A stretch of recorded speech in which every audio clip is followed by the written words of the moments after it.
On the rooftop of an abandoned building, a female student with shoulder-length purple hair is being bullied by a large group of girls and a few boys. One of the girls in the group barked aggressively, "Strip her. Hurry up and tear her clothes off." The purple-haired girl, timid and powerless, tried to beg, "Please. Everyone, please don't take my clothes off." In anguish, the bullied girl thought, "All because I refused to join them in bullying others. I've now become their #1 target." The girl, gripping her left arm, immediately flew into a rage and slapped her hard across the face, cursing, "Did we say you could talk? Shut up." The blow sent the bullied girl sprawling to the ground with a cry of pain. The girl coldly said, "Do it." Everyone else rushed forward at once and started tearing at her clothes. The girl could only cry and scream helplessly, "Don't." Another person stood outside the circle, holding up a phone and taking pictures, while the others around her pinned her down. One girl sitting nearby reached out and lifted her chin. She blinked, raised her hand, and said with a smile, "Come on, smile nicely at the camera, or the pictures won't turn out pretty." Tears streamed down her cheeks as she pleaded in despair. Must the weak be born only to be bullied? "Oh gods, please save me." At that moment, NAMA-MANGAI appeared, stunningly beautiful and elegant, and said, "I am the Destiny's sovereign. I will help you defy heaven and change your fate. Your prayer for divine protection has been received." The bullied girl stared at her in shock, too stunned to look away. NAMA-MANGAI smiled and made her an offer. "After everything is done, I want your most precious possession as an offering of thanks." Still clutching her clothes, the bullied girl looked around and saw that everyone else had frozen in place. She was utterly astonished. They've all stopped moving. Her eyes shimmered as she looked up at NAMA-MANGAI in hope and silently wondered, "Is this a goddess from the legends?" Then, biting her lip in grievance, she nodded. Floating in the air, NAMA-MANGAI looked down in satisfaction and replied, "It's a deal." The moment she finished speaking, she entered the bullied girl's body. When the girl raised her face again, her eyes had turned 2 different colors, and she curled her lips into a satisfied smile. One of the bullies stepped forward and grabbed her by the hair, snarling, "I told you to look at the camera. If you don't look, how are we supposed to get your face in a shot?" The girl's eyes turned ice cold as she grabbed the bully's wrist and twisted it backward. Then she attacked them one by one in rapid succession, taking them all down in the blink of an eye. They didn't even have time to react or fight back, and could only cry out, "Ow, ugh." Everyone was knocked to the ground. The girl filming on her phone backed away in fear. The student instantly appeared behind her and blocked her path. "Stop right there," she immediately ordered, pointing at the bullies in front of her. "All of you, take off your clothes right now. And you, keep filming for me." One of the girls stammered, "And no, I don't want to." As they slowly began taking off their clothes, one of them pleaded, "Please, let us go. We swear we won't bully you anymore." The girl possessed by NAMA-MANGAI snapped back irritably, "When you were stripping off my clothes just now, why didn't you think about sparing me? Hurry up and take them off." None of them dared resist. They stripped and stood there to be filmed. The purple-haired girl walked over to the one who had lifted her chin earlier and said haughtily, "Come on, be a good girl. Smile at the camera, or the pictures won't come out pretty." After the recording was done, she snatched the phone away and warned them, "If any of you bully someone again in the future, I'll post this video online.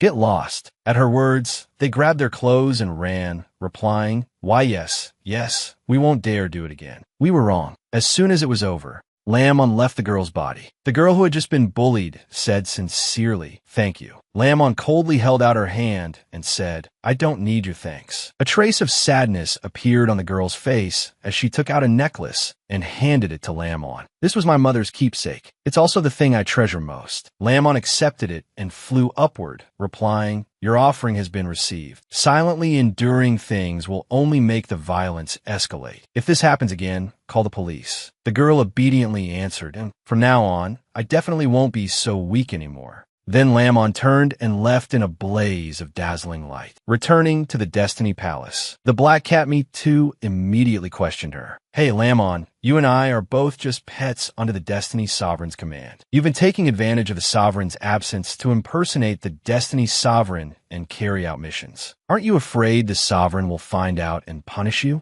A woman's prayer for help rang out. "Oh gods, my husband and I are still very loving, but there's a mistress who keeps harassing us. I'm willing to trade my most precious possession. Please, can you help me drive her away?" Hearing that, NAMA-MANGAI cried out happily, "A new mission is here." She turned to me too and said, "Quick, give me the information on the one praying to the gods." While licking his paw, the black cat Me Too indifferently named his price, 10 portions of cat food. Lamon could only lower her voice and agree reluctantly. Deal, she thought to herself. I'd better not argue and haggle with him, or he'll probably dare to raise it to 50 portions of cat food in a minute. The black cat Me Too replied in satisfaction. Deal. Immediately, information and images of the person who had just prayed appeared. Me Too began analyzing. The next petitioner is 26 years old. She and her husband, Lac Minh Tan, rose from a life of poverty to becoming notable figures. Because of that, the woman praying to the gods gave up her career and stayed home as a housewife. But not long ago, the secretary, Lou Van Van, started setting her sights on the petitioner's husband. Interesting. Then, looking full of self-satisfaction, she said, all right, I get it. Change the cat food to 5 portions. Lamon immediately transformed back into human form and said charmingly, all right, all right. The woman standing before her slowly removed her sunglasses and arrogantly said, I'm Minh Tana's girlfriend. You're Minh Tana's wife? Why do you look so old? The wife asked in disbelief, Minh Tana's girlfriend? Then, flustered and upset, she tried to drive the woman away. I don't believe Minh Tan would do something to betray me. Please leave. The woman frowned and pressured her disdainfully. If you're really so virtuous, then hurry up and divorce Minh Tan. Stop clinging to him and refusing to let go. The wife reached out and grabbed the woman's wrist, which immediately made her flare up and shake her off. You damn hag, you're hurting me. Let go and I'll show you proof. As she spoke, she held up a photo of herself lying beside the wife's husband and said smugly, do you believe me now? Looking at the image on the phone, the wife was utterly stunned. She stammered in denial, unable to believe what she was seeing. How could this happen? Why would Minh Tan betray me? In despair, the wife moved toward the table to grab her phone and said, I have to ask Minh Tan myself. The woman stood nearby with her arms crossed, watching her. Then she viciously stuck out her leg and tripped the wife, sending her crashing painfully to the floor with a cry. A large amount of blood flowed down her legs. The wife cried out, it hurts so much. Terrified, she reached for the phone with trembling hands and said, call 120, say my baby. The vicious woman snatched the phone away, her face full of malice as she taunted, all you know how to do is use that child to tie your husband down. What ability do you have besides that? Then she threw the wife's phone out the window and said cruelly, you might as well just die. The wife lay on the floor in agony and despair.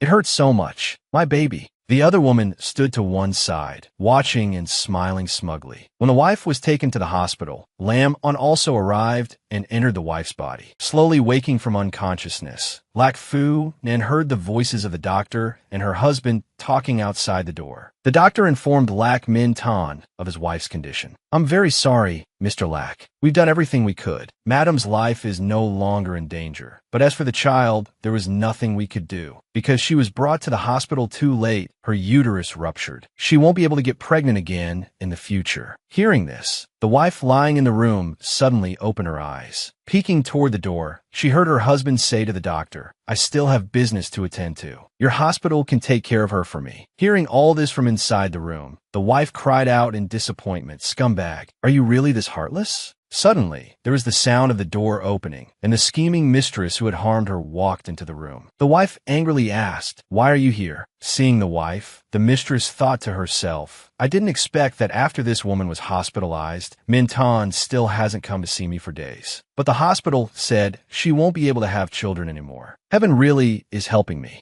The wife said coldly, I don't want to see you. Please leave. The woman arrogantly replied, Madam Lac, please don't get so agitated. I heard that if you're emotionally unstable after a miscarriage, you can fall into depression. It's tragic enough that you can never have children again. If you become depressed too, wouldn't that be one disaster after another? Madam Lac glared at the woman before her with hatred and thought, if you hadn't refused to help and watched me die, how would I have suffered the pain of losing my child and become unable to bear children for the rest of my life? The mistress moved close to the wife, wrapped an arm around her shoulder, and said with a vicious expression, Madam Lac, as a woman, if you can't even have children, what's the point of living anymore? Why not just die? What do you think? Madam Lac looked at her sharply and replied, fine. The mistress was stunned into silence. Immediately, the wife got up and grabbed her by the hair, dragging her away. The woman panicked and cried out, "Ah, what are you doing?" Madame Lac answered forcefully, "Didn't you want to force me to death so you could take my place? Don't worry. Even if I die, I'll drag you with me, and the two of us can be companions in the underworld." As soon as she finished speaking, the wife dragged the mistress to the window and pinned her there, threatening, come on, let's jump together. Let's die together." The mistress turned deathly pale with fear. The mistress screamed in panic and struggled. No, I don't want to. If you want to die, die by yourself. I don't want to die." Her hand struck the wife in the face, and the wife, thrown off balance by the blow, fell with her. With a thud, she was knocked out too. Both of them fell from the high window, screaming in terror, "Ah."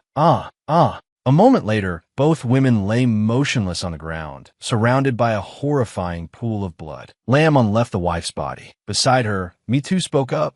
This time you went a little too far. Lam ein komlai iditabili, oli mintos kailevan vun into living. I didn't expect the petitioner to lose her life too. TSK. Then she closed her eyes, focused, and recited some extremely strange incantation. Opening her eyes, she said, as wished, obey my will, restore. Lying sprawled below, Me Too looked up and mocked her. Hey, what kind of ridiculous spell is that? Lamon replied, "How would I know? Those are just lines the author came up with." Hearing that, Me Too was left speechless. Immediately, time rewound to before Lu Van Van and Min Tana's wife fell from the window. At that moment, the mistress was still struggling. "No, I don't want to. If you want to die, die by yourself. I don't want to die." She flailed her arms wildly, just like before, but this time the wife nimbly dodged. Madame Lac grabbed Lu Van Van by the hair and yanked her back into the room, angrily cursing, "You dare seduce my husband? Then you should have been prepared to pay the price. Do you really think being a mistress is that easy?" Lu Van Van quickly shot back. "Yes, I don't deny that I took the initiative to seduce President Lac, but are you sure your husband really loves you? He still cares about your marriage only because you two once suffered hardship together. He just can't bear to abandon you. That isn't love at all." After saying that, she flung away the wife's hand that was clutching her hair. Then she began speaking in an arrogant, haughty tone. "As for me, if he truly felt nothing for me, he could have fired me right after the night we slept together and made sure never to see me again. Then I would have lost all hope and stopped coming back to bother you. But he didn't do that." She turned sharply and walked toward the door. Before leaving, without even looking back, she said with complete confidence, "That proves there's a place for me in his heart. Madame Lac, I will never let Minton go. You should give up." Madame Lac could only watch her leave while thinking bitterly, "Damn it, I thought I could get rid of this mistress immediately. But she's already gone back to report to headquarters. Looks like this is going to be a tough fight." She walked to the mirror, looked at herself, and sighed.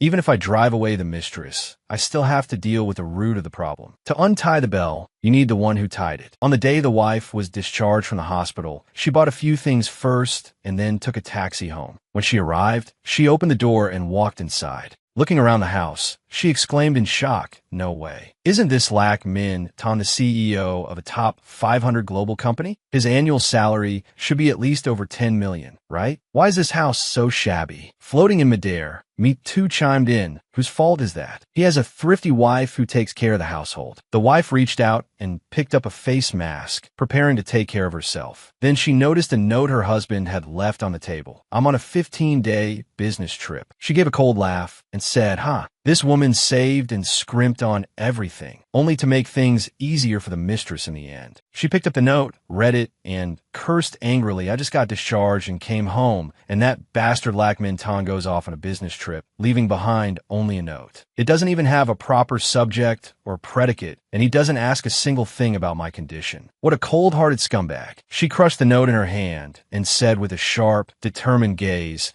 "It looks like the relationship between this husband and wife is nowhere near as loving as the petitioner claimed." 15 days later, at the airport, Lac Min Ton returned from his business trip and walked out slowly. The chairman of Hugh Locke Group stepped forward and happily praised Lac Min Ton. "Little Lac, I really didn't expect this negotiation to go so smoothly. Tonight, I'm holding a celebration banquet, so when the time comes, don't forget to bring your wife along." Lac Min Ton's face immediately darkened, and he hesitated awkwardly. "Well, about that, Inside, he grumbled bitterly. With a wife who was so plain and unattractive, how could he dare bring her out? What if the chairman of Hugh Locke Group laughed at him? Seeing Min Tana's troubled expression, the chairman turned and asked, "What is it? Not convenient." Another person standing nearby cut in. Min Tana's wife is the frugal, stay-at-home type. She's really not suited for party settings. As soon as the people around heard that, they all burst into uneasy laughter, much to Min Tana's displeasure. Lu Van Van also chimed in mockingly. "Oh my, the last time Min Tan brought his wife to a party, people mistook her for the cleaning auntie." Lak Min Tan lowered his head and replied, She really isn't suitable for this kind of social event." Suddenly, a bright voice rang out. "Oh, Min Tan, you're back from your business trip?" Everyone looked up toward the source of the voice, and all of them gasped at Lam On's appearance. Graceful and elegant, she wore a seductive dark brown dress with a luxurious fur coat draped over it. In one arm, she carried the jet black Me Too, while with the other hand, she pulled a suitcase as she walked forward with complete confidence. Lak Min Tan stared at his wife in shock. The chairman of Hugh Locke Group spoke up. "Min Tan, and this is Lamang in Jiao He Sai." "Hello, sir. I'm Ming Tang Shuai Lamang. Are you the chairman of Hugh Locke Group?" The chairman's face flushed red as he happily shook her hand. "Yes, that's right." The people around them marveled in amazement. "Is that really his wife? What huge change. She's beautiful." Lamon lifted a hand to brush back her hair and praised him gracefully. "My husband often mentions you to me, sir. He says you carry yourself with impressive dignity and handle matters decisively and boldly. Seeing you today, you truly are extraordinary. It's an honor to meet you." Hearing that, the chairman was delighted and said enthusiastically, "Haha, Min Tan, your wife really knows how to talk. You must bring her to the celebration banquet. She'll definitely be the center of attention. She absolutely has to come to my banquet tonight." Min Tan still couldn't take his eyes off his wife and only answered vaguely, "Why, yes." Inside, he was stunned beyond words, still unable to believe his wife had become so beautiful. The chairman turned to leave, but before going, he looked back and said, "All right then, it's settled. Lady Lack, I'll see you tonight." When Lu Van Van saw this, she bit her lip in anger and thought, damn it, her face and features haven't changed at all. So how did her whole aura and bearing suddenly change so much? What's going on? Still unwilling to accept it, she turned and left with the others. Lamon smiled brightly, linked her arm through Min Tana's, and said, "Let's go home, Min Tan." She glanced back at the mistress and smiled smugly to herself. Haha, the good part is still coming, you stupid little mistress. Lak Ming Tang, stay out her identity. Why did you bring luggage? Are you going somewhere? Lamon answered calmly. While you were away on your business trip, I went traveling in Serbia. Who would have thought I'd run into you, right after getting off the plane? Lak Ming Tang was supit. You went to Serbia? For travel. Lam Angs, my happy Lee. That's right. She recalled the time before. Humph. During all that time there, if I wasn't going to the spa, then I was doing yoga and I even got beauty treatments. That was the only way I could barely salvage this petitioner's appearance. It wasn't a wasted trip at all. Lam Ang in Satifagon. Even this chance meeting was arranged by me. Men are just like that. The more you chase after them, the less they value you. When Lak Min Tan saw how fresh and beautiful she looked, he was so taken with her that his face turned red, and he kept staring at her. Really? Lamon put on a surprised expression. Min Tan, what's wrong with you? Ever since I saw you, you've seemed a little strange. Lak Min Tan, remember him, but his eyes never left Lamon. Wife. You. Why you seem a little different from before? You're just like when I first met you. Lamon lifted a finger and tapped the tip of his nose teasingly. So, do you like how I look now? Lak Min Tan replied happily. I like it a lot. I really like it. Let's hurry home and get ready for the company banquet tonight. He eagerly took the suitcase from Lamon's hand. Wife, let me pull your luggage. Carrying so much must be tiring. Lamon thought to herself. Looks like my transformation was a success. Men really are practical. No matter how much they liked you before, once time wears things down, there isn't much of that affection left. A man with a conscience will rely on the family bond built over time to reluctantly hold the marriage together, like Lak Min Tan. As for the kind without a conscience, he'll be lured away by another woman sooner or later. That evening, at the banquet hall of Hugh Locke International Hotel, Lak Min Tan was dressed in a neat, eye-catching suit, standing in a corner with a wine glass in hand. The people around him were extremely excited to see him. Oh my God, President Lack looks so handsome today. As expected, the aura of a genius top student really is different. Meanwhile, he sipped his wine and thought, why isn't my wife here yet? Lamon then walked up from behind. She thought to herself, Lack Minton really seems to enjoy this kind of admiration and praise. But it wasn't strange. After all, he had finished university before the age of 20 and had been specially invited by a world top 500 corporation to serve as CEO. Lamon walked over, linked arms with Lack Minton, and said, Minton, I'm here. She thought. He rose quickly. In his career, he could even be called a legend. The two of them walked forward proudly, one beautiful and one refined, perfectly matched. The people around them immediately began whispering, wow, who is that woman? She's so beautiful. She's like a goddess. A woman who saw them came over to greet him. President Lack, is this your wife? Lack Mingtang imeditan in jiao he. Yes, this is my wife, Lamon. Another man standing opposite them blushed at Lamon's beauty and exclaimed, my God, how can Mrs. Lack be this beautiful? No wonder President Lack never brings her out normally. Are you hiding a beauty in a golden house? Not willing to let your wife show her face? The man stepped closer. President Lack, that's too stingy of you, keeping your beauty all to yourself. Huh? Lack Ming Tang be met with Payan Zibli Jefflin. Ha ha. No.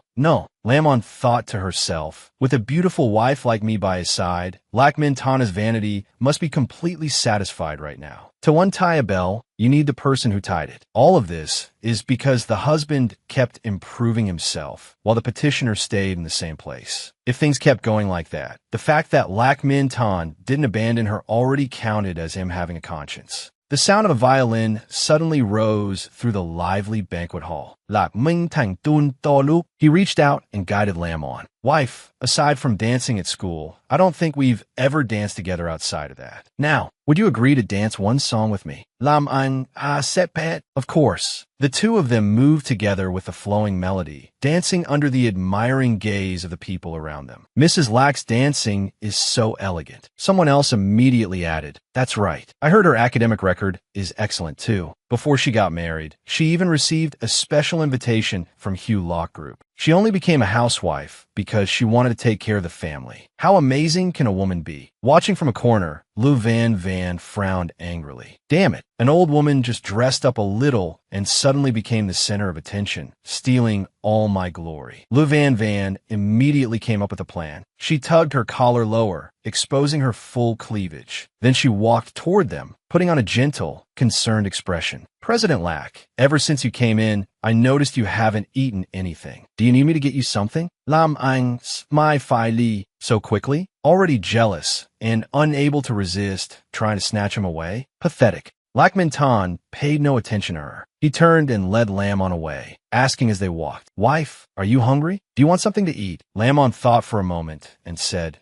give me a piece of tiramisu. Lack Mingtang imeditan obay. Right away, I'll go get it. He brought back a piece of cake and fed it to Lamon. Wife, how is it? Is it good? Lam ang answers mama. Not bad. Give me a piece of Napoleon too. Lack Mingtang happily avet. Okay, wife. The two of them chatted and laughed happily. Lamon said, all right, I'm full now. But Lack Mintan kept feeding her. Is it good, wife? Being able to serve you is my honor. Lou Van was nearly driven mad with anger. Lam ein fly. Lou Van, you really are blind. Sweet talking is my specialty. My husband is so enchanted by me that he's serving me like a servant, and you still have no reaction? Lack Mintan set the dessert plate on the table, waved a hand, and said to her, Wife, I'm going to the restroom to wash my hands. Rest here and wait for me. She replied, all right. Other ladies who had seen everything came over and spoke to her with obvious admiration. Oh my, Mrs. Lack is truly blessed. Your husband is handsome and rich, and on top of that, he dotes on you so much. It really makes people jealous. Lam ein lauet happily. Haha, it's all right, I guess. Everyone laughed and chatted merrily. Lam ein gelang set asai en sole vun setli folao lak ming tang dawat te zetjom.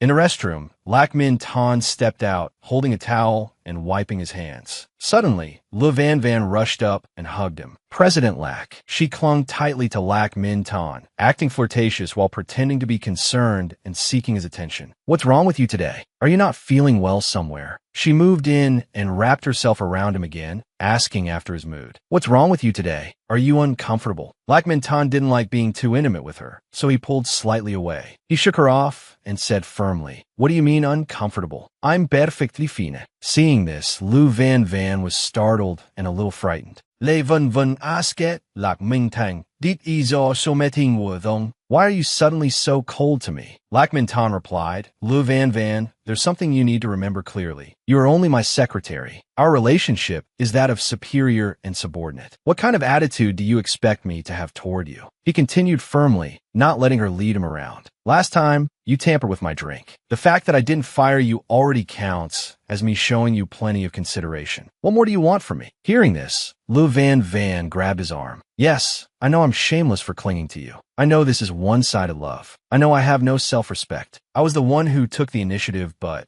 Lu Van Van put on a weak expression and said, Then what about the night of the business trip? That night, I didn't drug your drink. At some point, Lamon had already used her power to secretly observe the two of them. She had seen everything from beginning to end. Lamon thought. So during that business trip, Lak Minton couldn't resist Lu Van Van's temptation and slept with her. It seems he really was tempted. Lak Minton explained to Lu Van Van, That night, I drank too much and only made the kind of mistake all men make. Are you bringing this up now because you want to threaten me? Lu Van Van pressed forward again and wrapped herself around him. Seeing what he said, she explained, No, I'm not threatening you. I love you. I really love you, Minton. Lak Minton said, Lu Van Van, I already told you I can never divorce my wife. He emphasized it once more. Give it up. Lu Van Van started playing the weak victim and said, I know you're a very responsible man. I know you love her. But from the very beginning, I never once thought of replacing her or taking that position. I only want to stay quietly by your side and love you. Is even that impossible? Seeing this, Lamon burst out laughing and said,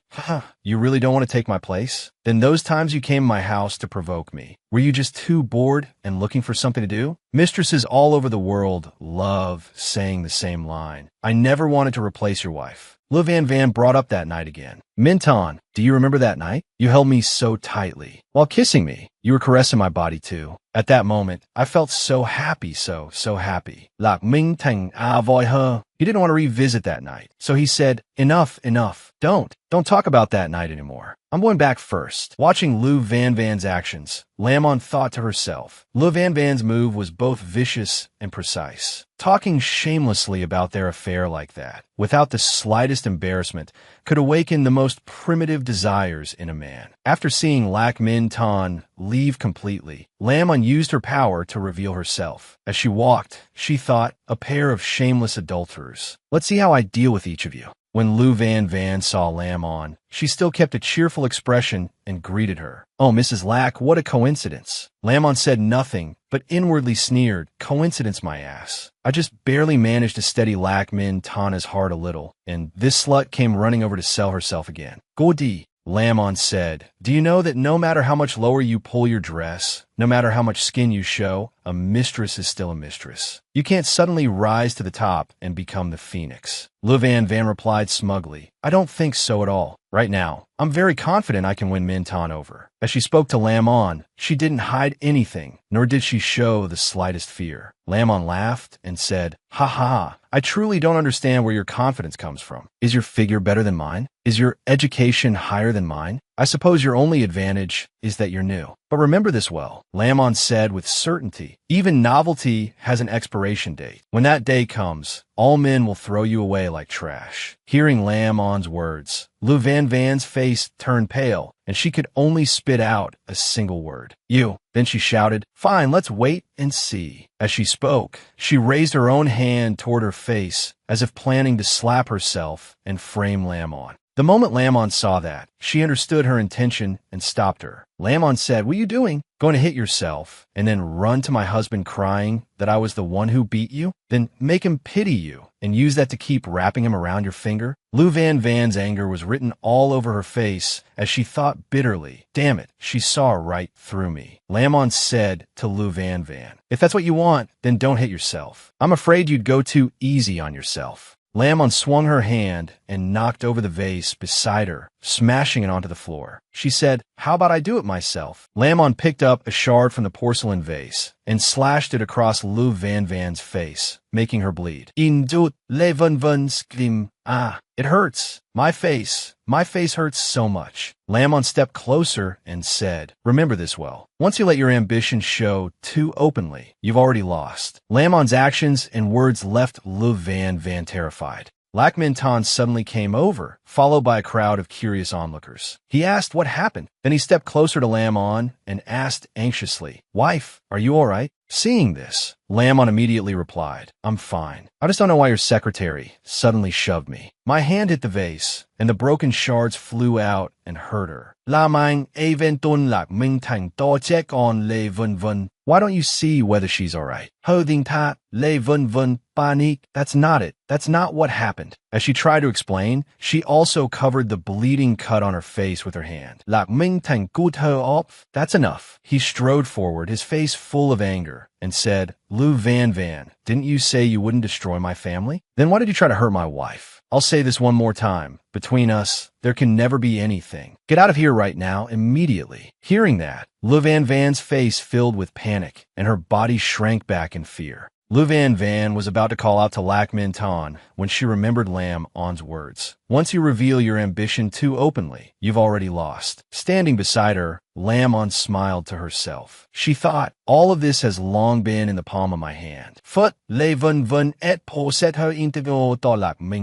one who had been hurt was clearly Lac Fu Nan, but in Lac Minh Tana's eyes, I was nothing more than a gentle, virtuous wife who knew nothing at all. Lou Van Van frowned and said, "This really kills off every last bit of hope." La Mang stuti watching le vun vun lever. Ting to her sao. Ha, wheat su set fun bullet. Lac Minh Tan turned and said, "Honey, your hand is bleeding a lot. Let me take you to the hospital." Lamon did not object. Okay, so the two of them went out, got into the car, and headed for the hospital. Scene change. Lamon was lying on a hospital bed and asked Lac Minh Tan, "Didn't the doctor say my wound would be fine after just a few stitches? Why do you still want me to stay in a hospital?" Standing by the door and taking off his jacket, Lac Minh Tan said, "What if you were hurt somewhere else too? This is the best private hospital I could find for you. It's better to get everything checked thoroughly." Lamon asked, "Why are you taking off your clothes? It's already so late. Aren't you going home? You still have work tomorrow." Lac Minh Tan sat down in a chair, took Lamon's hand, and said, "I'm not going back." He went on, "Honey, the last time you were hospitalized, I knew you were in a bad mood. At the time, I felt awful too. And because I had to go on a business trip, I couldn't stay by your side. Please forgive me." He spoke with complete sincerity.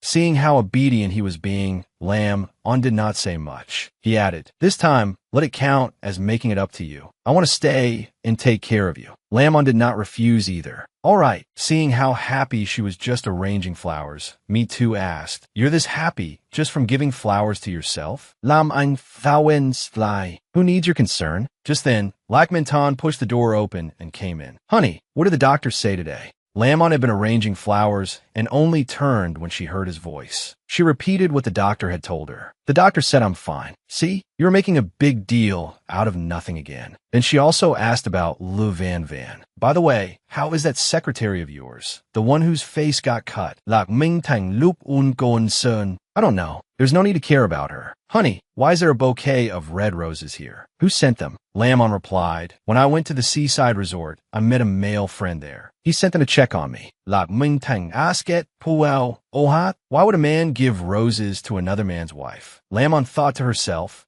of course it had to be roses. Otherwise, how would you feel any pressure? If a woman never makes a man feel uneasy, that man loses his sense of competition and won't value her. Lac Minh Tan looked up at where Me Too was sitting and said, "Lately I always see you bringing this cat around. Where did you pick it up? Black cats are bad luck. Hurry and get rid of it." He waved his hand at Me Too as if driving him off. "Get out of here." Me Too's fur bristled and he cried, "Meow, meow." Lamon laughed at the sight and thought, that bastard is so full of pride. After hearing Lac Minh Tan say that, he's probably furious enough to cough up blood.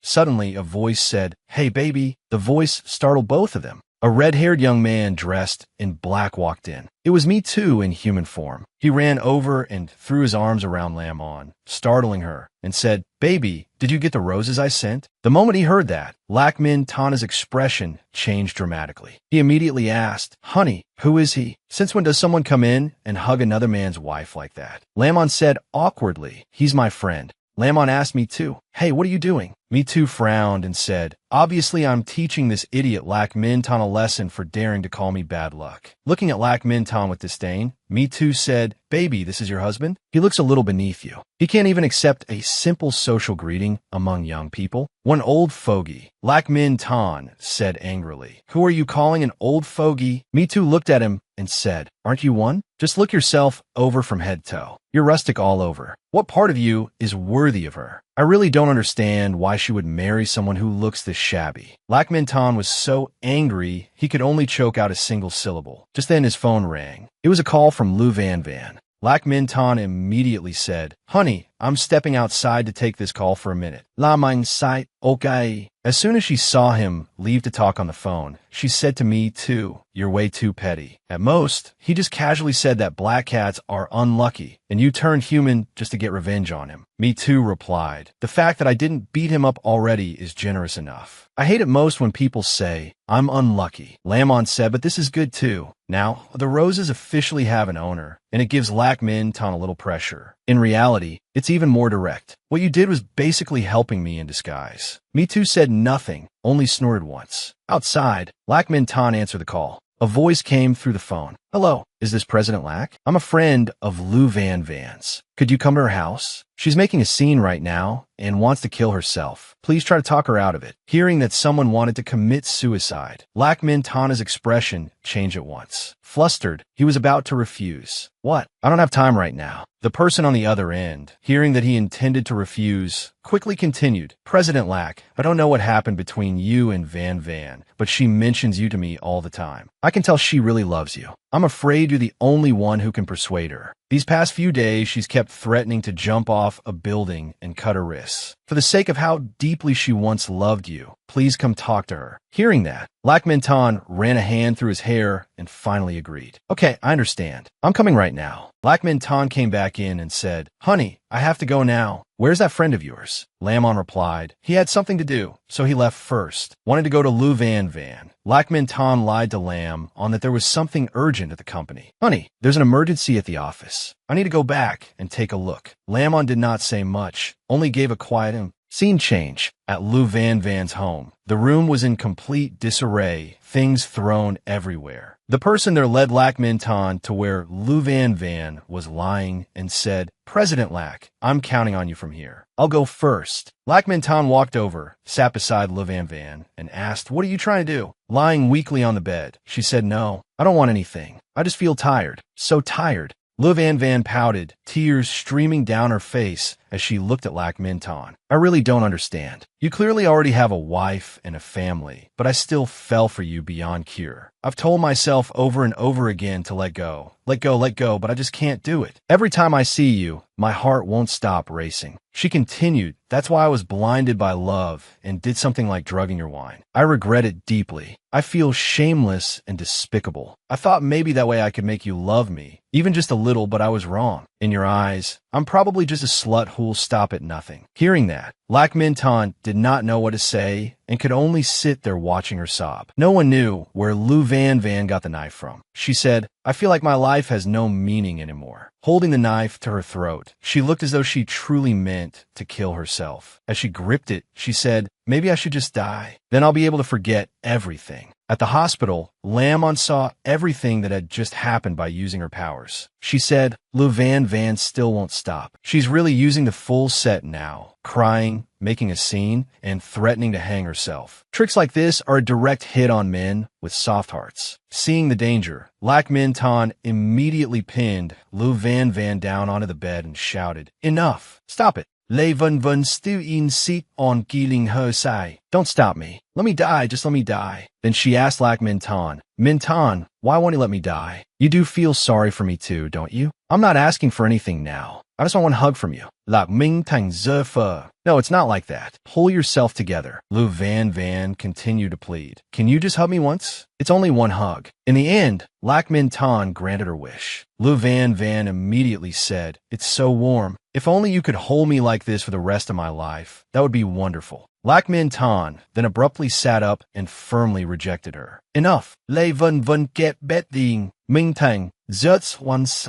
Just this once. I promise no one will ever know. She kissed his neck, trying to seduce him and keep him there. Can you give me one more chance? It seemed Lạc Minh Tan was already wavering. Seeing this, Me Too asked Lamon, You're not going to stop them? Lamon explained, Even if I can stop the person, can I stop his heart? There's a saying, a wife can't compare to a mistress can't compare to an affair can't compare to one that can't be had. The more I stop Lạc Minh Tan and Lu Van Van from meeting, the harder they'll find it to let each other go. I might as well let them sneak around to their heart's content. Lạc Minh Thành Julie was su set phun sedut bi Lê Vân Vân. He lunged forward and kissed her. At the height of their frenzy, Lu Van Van saw that Lạc Minh Tan had completely fallen into her trap and gave a sly, villainous smile. She thought to herself, this man isn't getting away. Lamon, meanwhile, thought, this is the moment they'll be destroyed. 3 days later, Lamon and Lạc Minh Tan were sitting across from each other at dinner. Looking at her, he finally spoke. Honey, I feel like you've been getting prettier and prettier lately. And you seem to be in a really good mood too. Huh? Lamon picked up her bowl and answered with a slight smile. That's right. Before, I was busy taking care of the family and stayed home alone all day, so it was hard not to feel bored. But lately I've made a lot of friends. Having them around keeps me from feeling lonely. I really haven't felt depressed anymore. After hearing that, Lạc Minh Tan did not know what to say and could only respond perfunctorily. I see. Then he fell silent, thinking, isn't it that guy from the hospital? She's become so beautiful now. But if only she could be like before, quietly staying home and taking care of me, that would be better. At that moment, Lu Van Van sent him a message asking, Baby, which outfit do you think would look better for going out with you tonight? Attached was a picture of her sitting naked on the bed, holding a white set of lingerie in one hand and a red set in the other. Looking at it, Lạc Minh Tan curled his lips in satisfaction and replied, You look best wearing nothing at all. Then he lifted his eyes to look at the wife sitting in front of him. Lạc Minh Tan thought to himself, My wife is so beautiful now. If she wore something this seductive, it would probably be incredibly exciting. Lamon saw the strange look in the man's eyes. Though she smiled sweetly on the surface, inwardly she thought, men really are all the same. Once they've fallen for one person, they still keep eyeing others, treating women like toys. Since you disrespect me like this, I'm not going to let you have your way. At that moment, Me Too jumped on a Lamon's shoulder and looked at her questioningly. Lạc Minh Thành Canta even eat one pupamin. For the past 3 months, he's been sneaking around with that Mistress Plenty. So can you actually do this or not? Lamon shot him a look,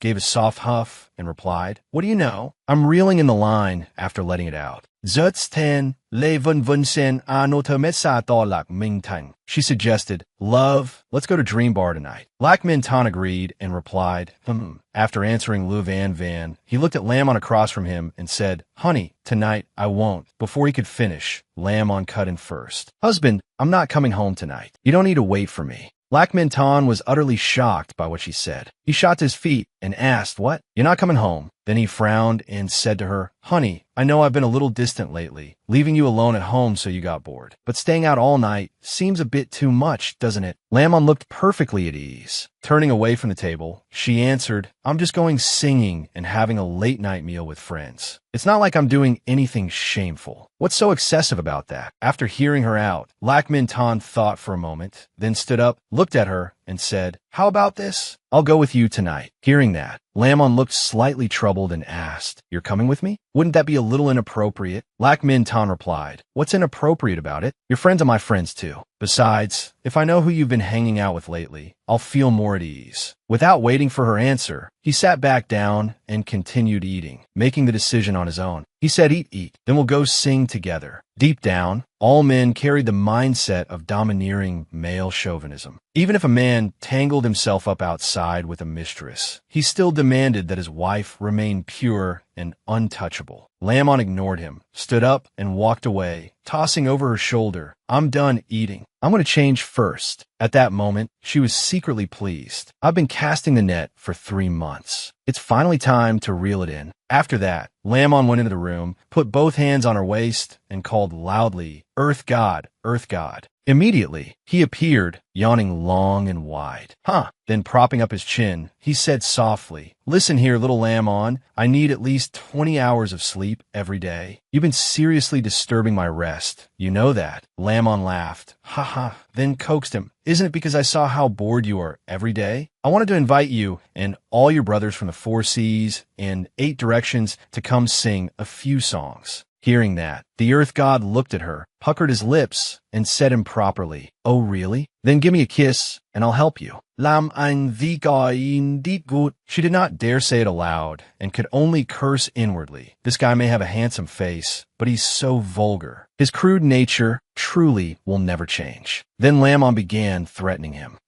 "If you don't go, I'll come cause trouble at your residence every single day and make sure you never sleep well." Hearing her throw out such overbearing words, the Earth God had no choice but to compromise. Fine, I'll go. There's really no way to make things difficult for you." Hot evening, Lam Ando Doplak Ming Tang Dogo Singing. Inside the car, the phone kept ringing nonstop, tirelessly. Hearing the ringtone and seeing Lac Min Ton ignore it, Lamon sneered inwardly. Right now, he spends most of his time following me around. Le Van must be furious. That's why she keeps calling him like this.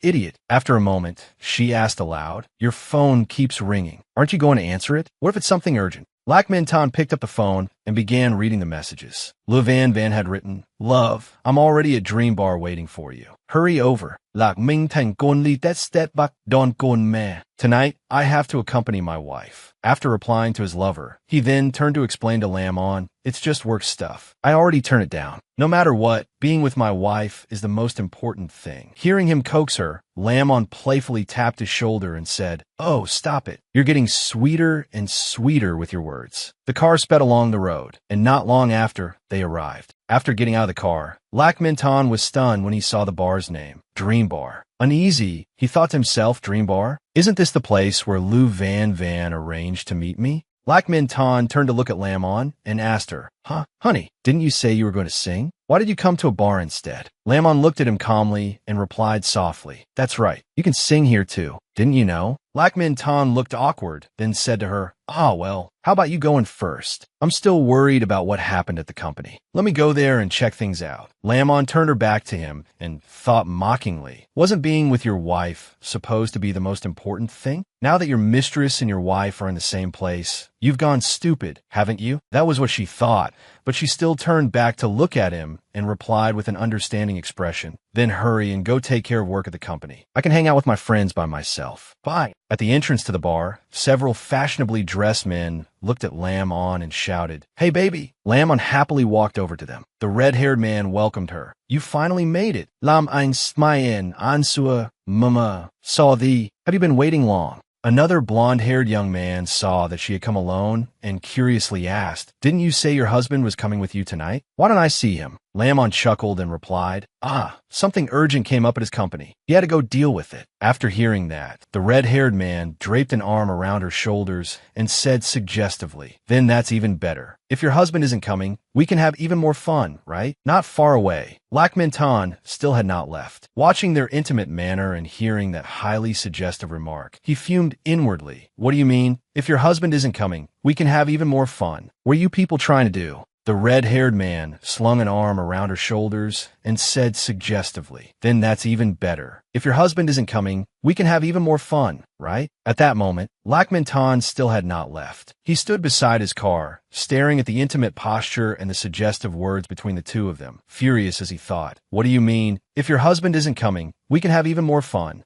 What are you trying to do?" He got into the car and could only watch helplessly as those men walked into the bar with his wife. In fury, he slammed the steering wheel. No matter how angry he was, Lac Min Ton still had to leave. He stepped on the gas and turned the car around. Just then, his phone rang once again. He answered coldly, "Didn't I tell you not to call me today?" The moment Le Van heard him, she noticed that his tone was off, and she coquettishly asked, "Min Ton, what's wrong? Why are you so angry?" Holding the phone, Lac Minton replied to the person on the other end. There's an urgent matter at the company right now. I have to go deal with it. You shouldn't stay at Dream Bar either. Leave there now. After saying that, he didn't wait for Lou Van Van to say anything before hanging up at once. Listening to the abrupt, dead tone, Lou Van Van exclaimed anxiously, "Huh? What's going on here? It looks like things definitely aren't as simple as he said." After hanging up, Lac Minton angrily tossed the phone onto the passenger seat and let out a snort. Meanwhile, at Dream Bar, chandeliers lit up the entire room and loud music throbbed through the air. In the middle of the dance floor, Lamon and the red-haired man were dancing wildly together. It looked as if the two of them were just partying to the fullest. But in fact, the red-haired man leaned close to her hand and said seriously, "The target is on the phone in the restroom right now." Lamon happily let out a single English word, "Good." After getting the information, she lifted her chin, straightened her back, and walked forward with her chest held high. At that moment, Lou Van Van was coming out of the restroom with her phone in hand, in a rather bad mood. The instant she stepped out, the corner of her eye caught sight of Lam on walking toward her. Startled, Lou Van Van thought, "It's her." Then it suddenly dawned on her. So his wife came here too. That's why he couldn't come because of me, and that's why he got angry at me. Lou Van Van looked at Lamon, arrogantly put her hands on her hips, and greeted her, "Oh, Mrs. Lack, what a coincidence." Crossing her arms, Lamon raised her chin and replied coolly, "Yes." Unable to hold back any longer, Lou Van Van immediately asked, "So, where's Minton? Why didn't he come with you?"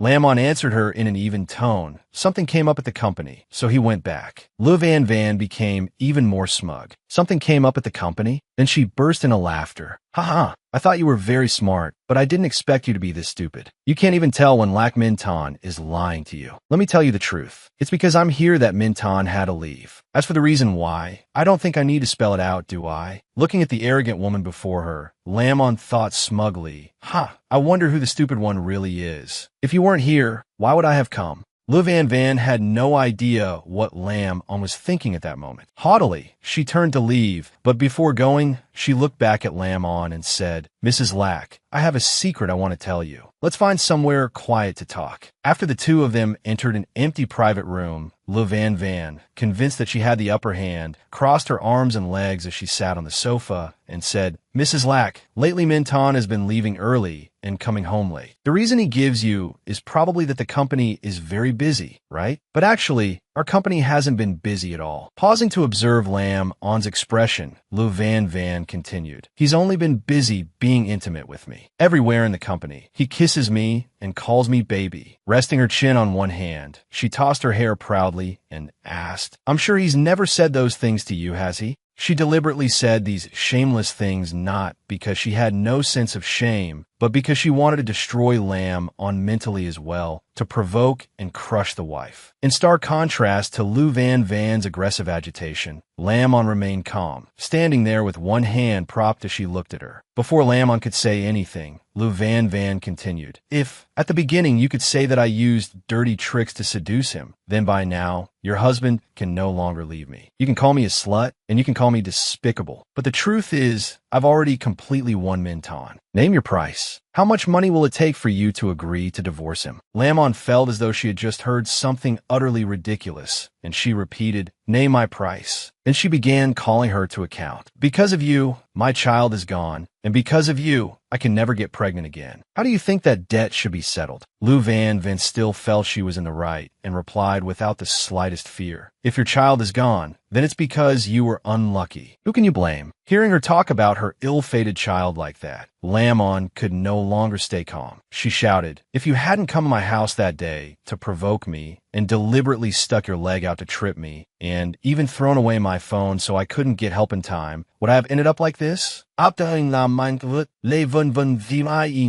She laughed loudly, pointed at her, and said, "Ha, serves you right." Then Lou Van Van closed her eyes and pretended she simply could not understand, murmuring, "Lots of pregnant women fall down. Why was it only you who lost your child? Why is it only you who can never get pregnant again? Isn't that just because you're ill-fated?" Suddenly, right then, the private room door opened, and Lac Minton rushed in and punched Lou Van Van hard in the face, knocking her to the ground with a shrill scream.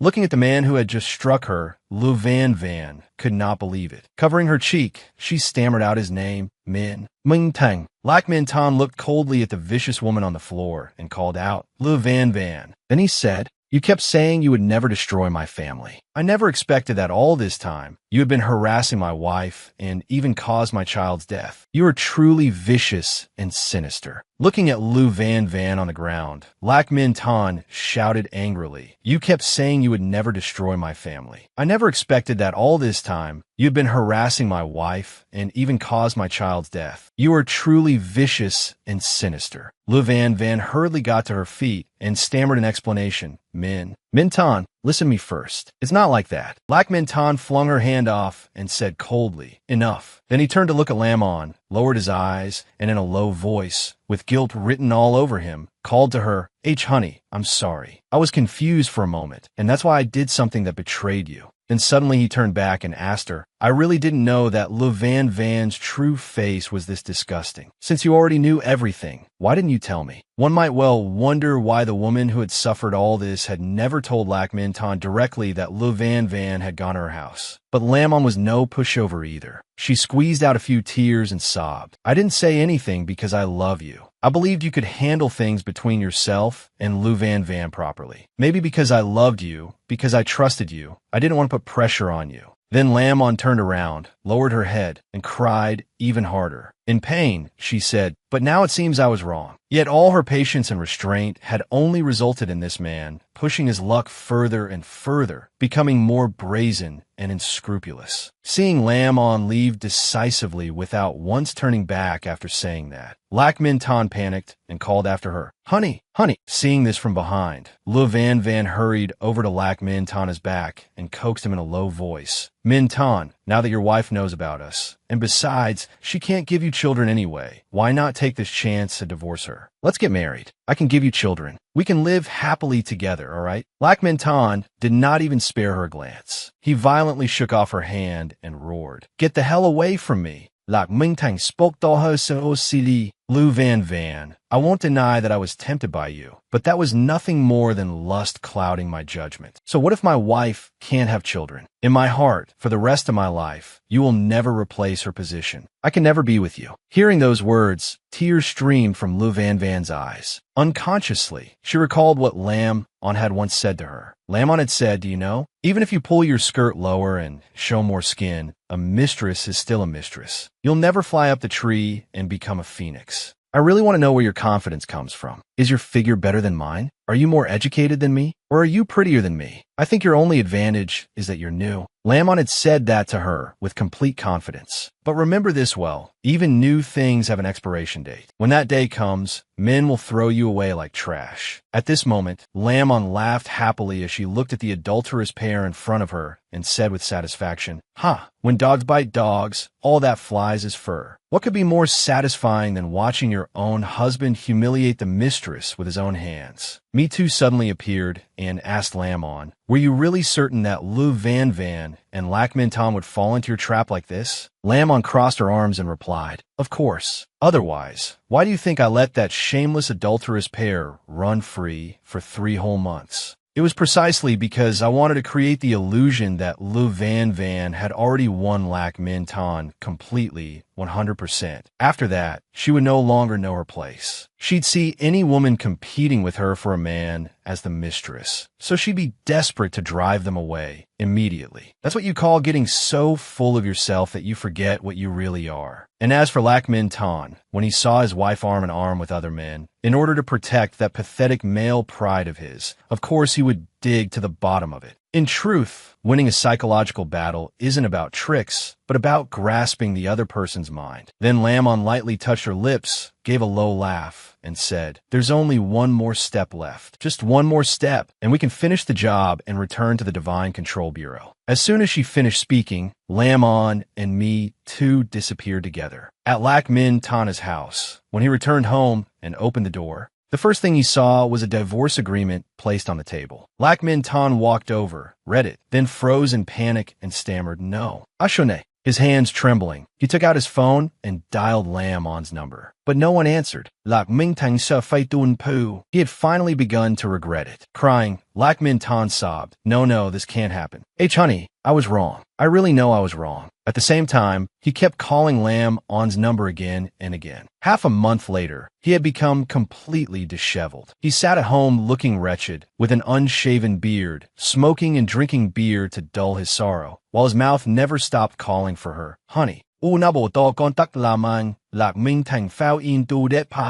that state, he left the house and wandered everywhere looking for her, constantly muttering, honey, where exactly are you? As he was wandering the streets like that, Lac Minh suddenly bumped into a red-haired man. Seeing him fall to the ground, the other man cursed fiercely, hey, don't you have eyes when you walk? The man stepped forward and grabbed Lac Minh by the collar, but Lac Minh only said sorrowfully, sorry, I'm looking for my wife. Hearing that, the man reacted as though he had heard a joke. Huh? Are you crazy? Look at the pathetic mess you've become, and you still have a wife? Then the man let go, kicked Lac Minh down, and did not forget to curse. Damn bad luck. Get lost. At that moment, on the beach in Bali, Lam On was reclining in a chair, wearing sunglasses and gazing at the sea. After hearing Me Too, the red-haired young man who had just bumped into Lac Minh finished recounting everything. Lam On laughed loudly and said in satisfaction, seeing Lac Minh wash his face with tears every day really puts my mind at ease. Seeing how delighted she was, Me Too spoke up to remind her, don't forget, the petitioner's wish was only for you to help drive away the mistress. She never asked you to divorce Lac Minh. If you do this, it could very well cause the mission to fail. After hearing him, Lam On lazily removed her sunglasses and said slowly, I've always remembered clearly what the petitioner's wish was. If it weren't for her, I would have punished that adulterous pair long ago. Why would I need to go to so much trouble? I'm just seeing the good deed through to the end, sending the Buddha all the way to the Western heaven. One act of infidelity should earn 100 acts of intolerance.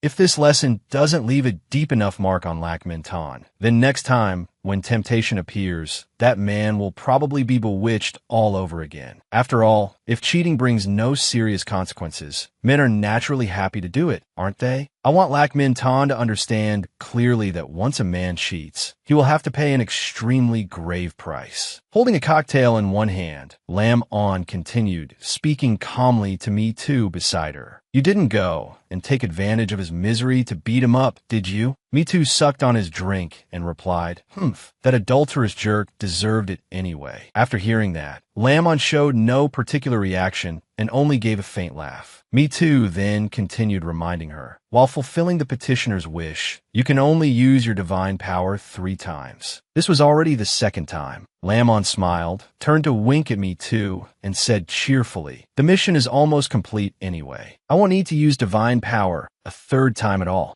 After saying that, Lam On picked up the golden rui in her hand, waved it, and said, Rui, Rui, heed my will, turn into Lac Minh secretary. At that moment, Lac Minh secretary was reporting to him, President Lac, there's good news. A friend of mine saw someone at a beach in Bali yesterday who looked very much like your wife. Hearing that, Lac Minh shot to his feet and asked, what? Really? Then he urged excitedly, quick, book me the earliest flight to Bali. The secretary obeyed and answered, yes, sir. Imeditan aptuat Lac Minh boda aplan to Bali. He groomed himself carefully and looked refined again, shaving his beard, slicking back his hair with pomade, and dressing meticulously in a suit, with a fresh bouquet of roses in his hand. Seeing Lam On sitting on a lounge chair with one leg crossed over the other, Lac Minh walked toward her and softly called, honey. Lam On looked at him without any sign of surprise, only asking calmly, why are you here? Did you come to give me the divorce papers? Lac Minh walked closer and replied, no, that's not it. I came to find you, honey. I will never sign the divorce papers in this lifetime. After hearing that, Lam On stood up and turned to leave, saying, if that's the case, then we'll only be seeing each other in court. Lac Minh stepped closer to Lam On and grabbed her hand, trying to hold her back. Looking full of remorse, he said, honey, I really know I was wrong. 8 years. We've been together for 8 whole years. Day and night, you were always by my side, but back then I never realized how important you were to me. That's why I was so foolish and blinded that I did something to hurt you. It was only after you left that I realized that without you, even for one day, my life turns into a complete mess. A home no longer feels like a home, and I barely feel human. I even grabbed the wrong colored notebook.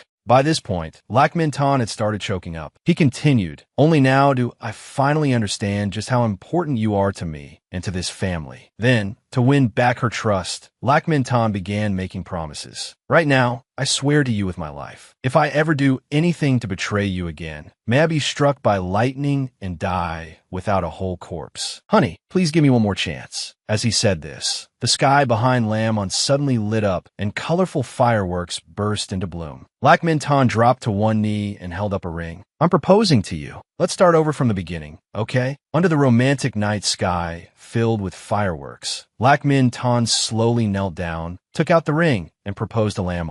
In a gentle voice, he said, "Please let us begin again, all right?" The soft sound of a violin drifted through the air, and the people around them began cheering, "Marry him, marry him, marry him." Lac Minh suddenly took Lamon's hand, startling her a little, and she blurted out, "What are you doing?" Lac Minh slipped the ring on her finger and answered with deep affection, 5 years ago, because you wanted to save money for me, you chose a fake ring that cost only 5 TE from a roadside stall and married me with it. Back then, I promised myself that I would definitely bring you happiness. He continued, "Honey, this is the wedding I owed you, and also the proposal I owed you. Having you by my side in this life is more than enough to satisfy me for the rest of my days. Please take care of me from now on." Looking into his affectionate eyes, Lam thought to herself, after what happened this time, will Lac Minh really keep the oath he just made and stay faithful forever? The scene quickly shifted to the domestic arrivals area the next day. Lac Minh and Lam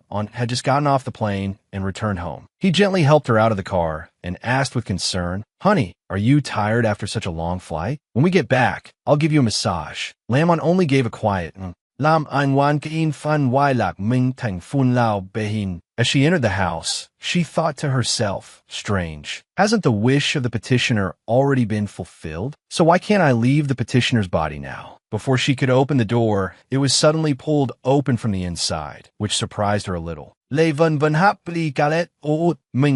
Her appearance stunned both of them, especially Lac Minh. He cursed inwardly, "Damn it, why is Lu Van Van here?" A moment later, slightly annoyed, he asked, "Why are you here?" Lam Fuang came out and said, "I was the one who called her here." Lac Minh immediately asked, "Mom, why are you here too?" Lam Fuang looked at Lu Van Van happily before saying to him, "Van Van is pregnant with your child, so of course I came." Holding tat, Lac Minh look biu. Stammering, he said, "What? P pregnant?" Seeing her son's reaction, Lam Fuang became a little angry and demanded, "That's right. So how do you plan to deal with this?" When Lam heard this, she turned and left coldly. Before leaving, she said, "Since this concerns the bloodline of the Lac family, it wouldn't be appropriate for me to get involved." Seeing her leave, Lac Minh repeatedly called after her, "Honey, honey." Standing in front of him, Lam Fuang scolded her son, "Minh, Lam is right. This concerns the bloodline of the Lac family. Why don't you think about how you're going to settle this first?" Somewhere in a park, Lam sat on a bench, fuming with anger. She squeezed me too hard in her hand, making him kick frantically. Lam cursed angrily. "Damn it, that wretch actually brought reinforcements. I'm so pissed off." Me Too is also a little furious at being made the target of her displaced anger. "If you're that mad, then go strangle Lu Van Van. Why are you choking me?" Lam snapped back. "If I could kill the target character, I would have gotten rid of her long ago. Why would I keep her around just to flaunt herself in front of me? Damn that loudmouth. Because of her, I'm late getting my soul back to see His Excellency." With her hands clasped toward the sky, Lam said, sob, Your Excellency,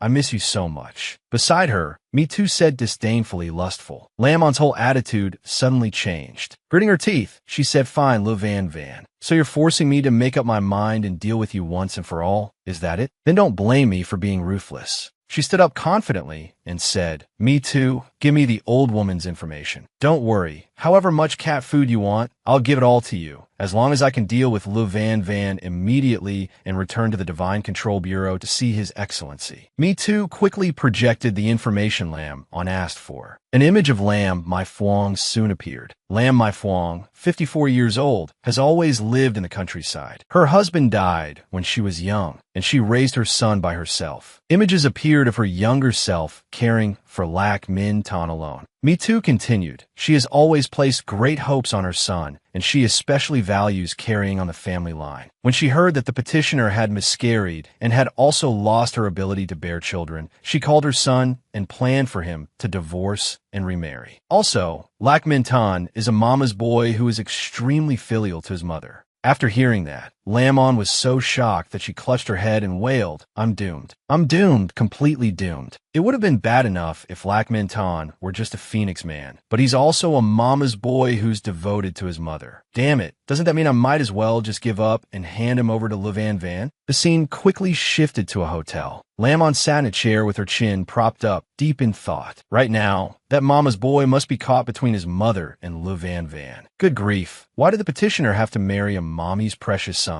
Suddenly, the doorbell rang over and over. Lamon went to open the door, but the person outside surprised her.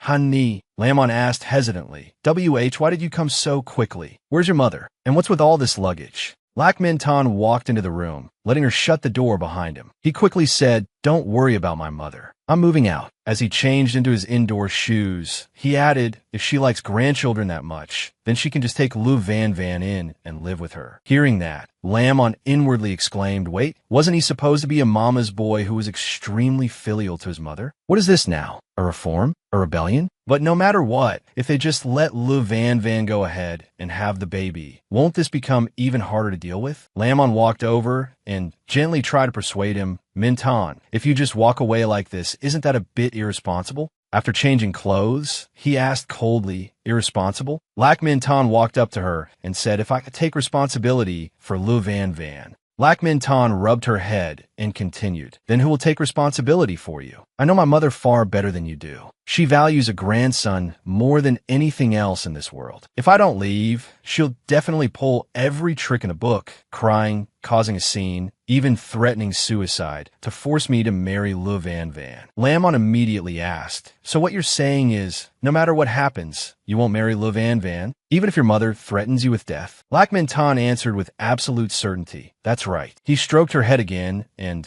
said softly, "There was a time when my mother was the most important woman in the world to me. But now, after everything that's happened, you've long since surpassed everyone else in my heart. Besides, this all started with me. You shouldn't have to suffer any grievance because of it. And my mother has even less right to control my marriage and my love." Delighted, Lamon thought to herself, "It seems that after all those incidents, Lak Min Tan has finally reassessed his marriage with the petitioner." Joyfully, Lamon called out, "Husband." She walked closer and said to him, "Adversity reveals true feelings. If you won't give up, then neither will I." "Move," Lak Min Tan called out. "Honey." Lamon said gently, "Leave this matter to me. I'll handle it." Lak Min Tan pulled her into his arms and said softly, "Being able to have you as my wife is my good fortune." Lamon only smiled without saying anything. Time passed quickly, and soon it was the next morning at the Lak family home. As soon as Lam Mai Phuong opened the door, she saw the house in a complete mess, full of trash, while Lou Van Van sat there leisurely playing around without cleaning anything. She walked over and said, "Van Van, look at this house. It's such a mess. Why haven't you cleaned up?" Back when Lamon was still living here, every time I came over, the house was spotless and tidy. In a spoiled tone, Lou Van Van replied, "So what if she knew how to clean? She still couldn't have a child, right? If you cherish her so much, then go find her."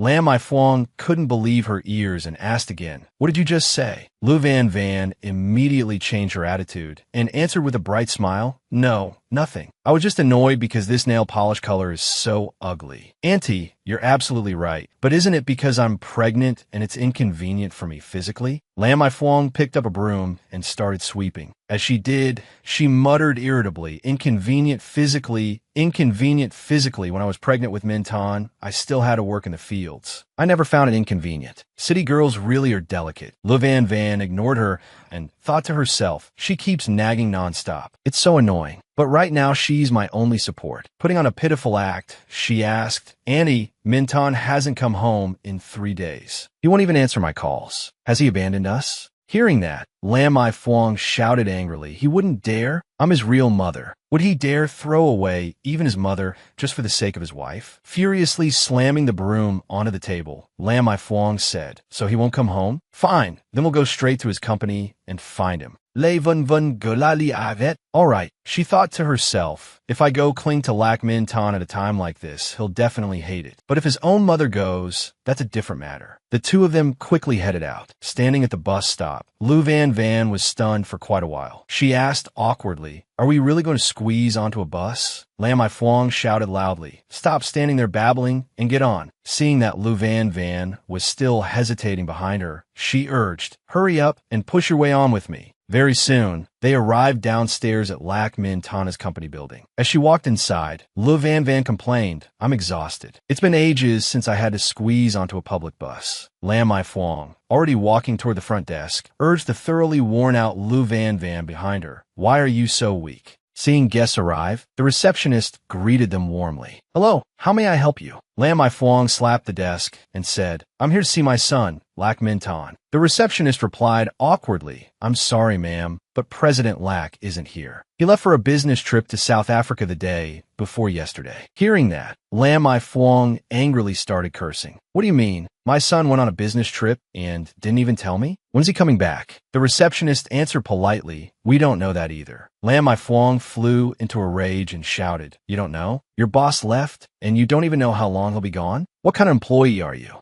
Lu Van Van quickly tried to calm her. Auntie, don't be angry. It's obvious Min Ton is avoiding us. Don't you understand? Lam I Phuong replied, somewhat annoyed, what do you mean? The person my son cares about most is his mother. He's so filial. How could he possibly avoid me? Seizing the opportunity, Lu Van Van began speaking ill of Lam on in front of Lam I Phuong. Yes, the person Min Ton cares about most is definitely you, Annie. But don't forget, isn't there still Lam On? I guarantee that in the past few days, Lam On has been whispering plenty of things into Min Ton's ear, saying all kinds of bad things about you. That's why Min Ton is avoiding us now. Lam I Phuong fell silent in thought after hearing that. Lu Van Van took out her phone and pretended to be pitiful. I just messaged a former coworker and got Lam On's address. Why don't we go beg her to tell Min Ton to come back? Hearing that, Lam I Phuong angrily shot back, beg her? Who does she think she is that I should have to beg her? Lam I Phuong quickly said, lead the way. Take me to see her. Behin ho, le vun vun set de lis mai. Even though she had missed her chance to catch Lac Min Ton this time, if she could use the future mother-in-law as a knife to drive Lam On away, then this misfortune would still contain a bit of luck. The sun blazed brightly today, making the weather rather stuffy. Walking behind her, Lu Van Van complained tiredly, Annie, it's so hot out, and you still made me lead the way. My clothes are soaked through. Lam I Phuong, walking in front, said irritably, stop whining. I didn't complain about the heat, did I? Taking care of the important matter comes first. Very soon, they arrived at the door of Lam On's hotel room. Lam I Phuong immediately pressed the doorbell impatiently. Lam On quickly opened the door, saw her mother-in-law, and asked, Mom, why are you here?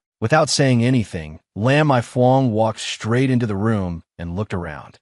You really know how to enjoy yourself. You're actually staying at a hotel. Must be expensive, huh? Lam On quickly replied, Mom, wasn't I forced into this? Lam I Phuong refused to back down and immediately snapped. Forced into it? Was there no room for you at home? Did anyone forbid you from staying there? Yet you ran off to stay somewhere this upscale. My son's paying for this, isn't he? Lam On thought angrily. If it weren't for you making such a huge scene, why would I have to stay in a hotel? I'd have long since returned to the Divine Control Bureau to be lovey-dovey with my excellency, wouldn't I? Lam I Phuong pointed right at her face and scolded. Lam On, it's not that I want to badmouth you, but ever since you graduated, you've gotten used to living in luxury off my son. Do you think my son earns money easily? Lam An Phumet Inwali. The petitioner had her own job, and the pay wasn't low. After getting married, it was Lac Min Ton himself who asked the petitioner to resign and stay home to take care of the household. Lam I Phuong kept shouting, how can anyone tolerate the way you spend money? Maybe you don't care about your husband, but as his mother, my heart aches for my son. Lam On thought to herself, if the petitioner had really been that wasteful, would the house have ever been kept so neat and orderly? Lam I Phuong sat down on the bed and said resentfully, if you ask me, you should hurry up and leave Min Ton. My family can't afford to support someone like you who doesn't work and only knows how to enjoy herself. Lam On thought. So in the mother-in-law's eyes, the petitioner is just a daughter-in-law who only knows how to spend money and indulge herself? Lamon immediately retorted, Mom, I paid for this hotel myself. You don't need to feel bad about it. Lam Mai Fuang instantly asked, You paid? Where did you get the money from? Lamon immediately said, Just as you said, if I divorce Minton, then he'll have to give me half the marital property. Lamon thought to herself. The petitioner had always stood by Lac Minton from the days when he had nothing until he built his career. According to the law, after the divorce, she would be entitled to half of the property. With a bright smile, she deliberately provoked her mother-in-law. You think I can't afford a little hotel bill like this? Hearing that, Lam Mai Fuang was stunned. What? How can that be? At her side, Lu Van Van said, Annie, with Min Tana's ability, even if he gives up half his property, he can earn it back in a few years anyway. Besides, doesn't Auntie still have an unborn grandson? His future is still long ahead of him. He can still make money to support you in your old age. Lam Mai Fuang fell silent in thought. Although those words did make sense, why should the money her own son worked so hard to earn be spent on someone else? Suddenly, Lam Mai Fuang changed her attitude and said with a smile, Lamon, you and Minton have already been together for 8 years, haven't you? Setting aside how he treats you, just the fact that he hasn't made you suffer out in the sun and rain. On that point alone, I believe he's already much better than many other men. Lamon frowned and pondered. Not letting someone who came begging suffer in the sun and rain made him a good man? Ridiculous. Why didn't she mention how much that very person had given for this family? Lam Mai Fuang held Lamon's hand and said earnestly, Of course, I also really hope you two can stay together happily for the rest of your lives. But Mintana's father died young, and Minton is the only surviving male heir of the family line. You, on the other hand, can't have children. Do you want our family to become a laughingstock in the village? She burst into miserable sobs and continued, When I die, how am I supposed to face Mintana's father? Boo-hoo. Looking at her, Lamon thought to herself, what a joke. Just a moment ago, she was still aggressively threatening people over dividing the family property, and now she had turned into a pitiful widow. She really knew how to put on an act. She truly did. Covering her face, Lam Mai Fuang cried, I've wronged Mintana's father so much, boo. Someone sympathetically handed her a tissue. And Mom, don't be sad.